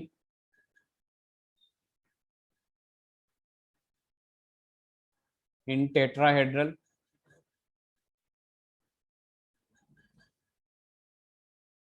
crystal field. Tetrahedral crystal field की जब बात करते हैं तो यहाँ पे भी देखिए अपने पास डी ऑर्बिटल है 1 2 3 4। ये क्या होगा? यहाँ तक जाएगा, उसके बाद एवरेज एनर्जी है इसका, और इसके बाद स्प्लिट होगा। इसमें उल्टा होता है, इसमें स्प्लिटिंग जो होता है ट्रिपली ऊपर होता है और डबली नीचे होता है। यहाँ पे क्या होता है आपका? dx² - y² होता है, dz² होता है, ये dxy होता है, dyz होता है, dxz होता है। इसमें क्या कहते हैं? इसको T2 कहते हैं, इसको T2 कहते हैं, और इसको बस E कहते हैं। ठीक है, इसके बीच का एनर्जी देख लीजिए, ये वेरी सेंटर हो जाएगा, तो ये 2/5 रहता है, 2/5 डेल्टा टी। और ये क्या हो जाएगा? 3/5 डेल्टा टी। टी का मतलब टेट्राहेड्रल हो जाएगा। ठीक है, तो ये होता है स्प्लिटिंग इन टेट्राहेड्रल, और वो था स्प्लिटिंग इन ऑक्टाहेड्रल। क्लियर है? Yes sir. इस पे जितना क्वेश्चन हो पाए आप लोग, जितना क्वेश्चन हो पाए उतना किया करिएगा। ठीक है, जितने भी क्वेश्चन हो जाए उतना क्वेश्चन इस पे अटेम्प्ट करना है आप लोगों को। स्लाइड चेंज करूं? Yes sir. अब देखिए अपने पास क्या आता है, अपने पास सीधे सीधे आ जाएगा आइसोमेरिज्म। ठीक है, आइसोमेरिज्म क्या होता है, जिसका केमिकल फॉर्मूला सेम हो और एटलीस्ट वन प्रॉपर्टीज डिफरेंट हो, उसे हम कहते हैं आइसोमेरिज्म। दो कंपाउंड जिनका केमिकल फॉर्मूला सेम हो और उनका प्रॉपर्टीज डिफरेंट हो, properties at least one properties different, मतलब बहुत सारे प्रॉपर्टीज भी डिफरेंट हो सकते हैं लेकिन एटलीस्ट वन प्रॉपर्टीज डिफरेंट हो, उसको कहते हैं आइसोमेरिज्म। आइसोमेरिज्म को यहाँ पे दो पार्ट में डिवाइड किया है। एक होता है आपका स्ट्रक्चरल आइसोमेरिज्म और एक होता है आपका स्टीरियो आइसोमेरिज्म। स्टीरियो आइसोमेरिज्म, ये जो आपका स्ट्रक्चरल आइसोमेरिज्म होता है ये चार पार्ट में डिवाइड होता है।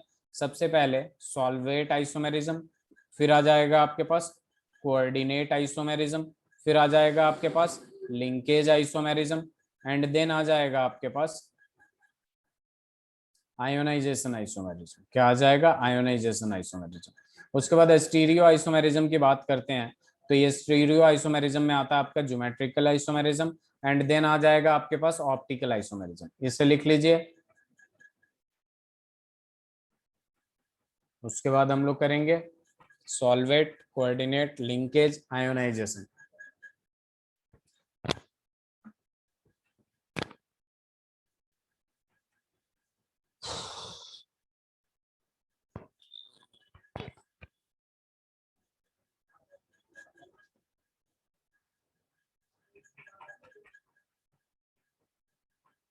हो गया। Yes, sir. अब देखिए यहाँ पे अपने पास क्या आता है, सॉल्वेट आइसोमेरिज्म होता है। सॉल्वेट आइसोमेरिज्म को हम लोग हाइड्रेट आइसोमेरिज्म भी कहते हैं। ठीक है, एग्जाम्पल से इजीली समझ में आने लगेगा। सॉल्वेट आइसोमेरिज्म का जो दूसरा नाम है उसको हम लोग क्या कहते हैं, हाइड्रेट आइसोमेरिज्म भी कहते हैं, हाइड्रेट आइसोमेरिज्म। तो यहाँ पे देखिए होता क्या है एक्चुअल में, इसका एग्जांपल दूंगा, इजीली समझ में आ जाएगा आप लोगों को। जस्ट सपोज एक है आपके पास CrH2O का होल 6 और यहाँ पे क्या आ जाएगा Cl3, और दूसरा फॉर्मूला लिख देता हूं मैं, CrH2O का होल 5 Cl, और ये क्या हो जाएगा आपका ClH2O। मतलब बस फेर बदल है। ठीक है, Cl3 यहाँ था, इससे Cl एक मैंने क्या कर दिया, लिगेंड में डाल दिया और एक H2O बाहर निकाल दिया। ठीक है, तो इसे कहेंगे हम सॉल्वेट आइसोमेरिज्म। क्लियर है। सॉल्यूशन में डाल के हमने क्या किया, एक फॉर्मूला ऐसा तैयार किया। देखिए ओवरऑल केमिकल फॉर्मूला देखिएगा तो सेम होगा, एक Cr टोटल वाटर 6 क्लोरीन 3 और क्लोरीन 3, ये Cl2 होगा। तो ये होता है आपका सॉल्वेट आइसोमेरिज्म। ऐसे ही आपके पास आएगा कोऑर्डिनेट आइसोमेरिज्म। तो कोऑर्डिनेट आइसोमेरिज्म बेसिकली एक दूसरे से कोऑर्डिनेट कर लेता है। एज फॉर एग्जांपल, इसके एग्जांपल देखिएगा, लिगेंड चेंज कर लेगा। जैसे मान लीजिए CrNH3 का होल 6 है और यहाँ पे है आपके पास COCN का होल 6, COCN का होल 6। तो यहाँ पे क्या आ गया, CrCN का होल 6 हो जाएगा और यहाँ पे क्या कर लेगा, CONH3 का होल 6। तो ये होता है आपका कोऑर्डिनेट आइसोमेरिज्म, जिसमें दो न्यूक्लियर होता है, डाई न्यूक्लियर होता है। ठीक है, मतलब चेंज कर लेगा। ठीक है, तो ये होता है आपका कोऑर्डिनेट आइसोमेरिज्म। समझ में आ रहा है शिफत। Yes, sir. थर्ड वाला आता है आपके पास लिंकेज आइसोमेरिज्म। इसमें बेसिकली ये बस उसमें अराइज होगा किसमें, आपका एम्बिडेंटेड लिगेंड में। ठीक है, लिंक चेंज हो जाएगा। लिंकेज आइसोमेरिज्म की जब बात करते हैं तो इसमें लिंक चेंज हो जाता है। एज फॉर एग्जांपल यहाँ पे अपने पास क्या आ जाएगा, CONH3 का होल 5 ले लिया मैंने और यहाँ ले लिया NO2। ठीक है, और ये Cl2 बाहर है। तो NO2 एक बाइट एम्बिडेंट लिगेंड है। अभी सेंट्रल मेटल और N के बीच में क्या है, बॉन्डिंग है। और अब जो बॉन्डिंग करा दूंगा मैं, सीधे क्या लिख दूंगा, ONO लिख दूंगा। इसका मतलब क्या हो गया कि ONO मतलब NO2 में जो लिंकेज है सेंट्रल मेटल और इस लिगेंड के बीच में, वो किससे लिंक है, ऑक्सीजन से लिंक है। इसमें किससे लिंक था, नाइट्रोजन से लिंक था। तो ये होता है आपका लिंकेज आइसोमेरिज्म।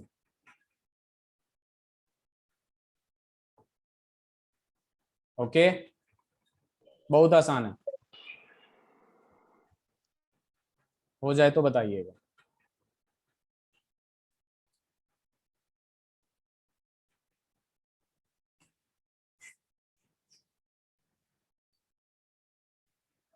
हो गया शिबा?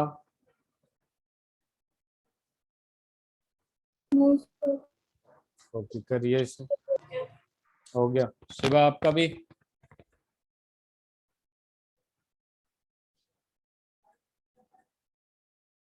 स्लाइड चेंज करूं शिबा? Yes sir. ओके अब देखिए अपने पास यहाँ पे क्या आ जाएगा आयोनाइजेशन आइसोमेरिज्म। आयोनाइजेशन आइसोमेरिज्म की जब बात करते हैं तो आयोनाइज करके अंदर बाहर कर देते हैं, वही वाली चीज है। जिसमें H2 अंदर बाहर होगा वो सॉल्वेट आइसोमेरिज्म होगा, हाइड्रेट आइसोमेरिज्म होगा। एज फॉर एग्जांपल NH3 का होल 5SO4 होगा और ये Br है, तो मैंने क्या किया CONH3 का होल 5 Br और ये हो जाएगा आपके पास SO4। तो ये हो जाएगा आयोनाइजेशन आइसोमेरिज्म। क्लियर है?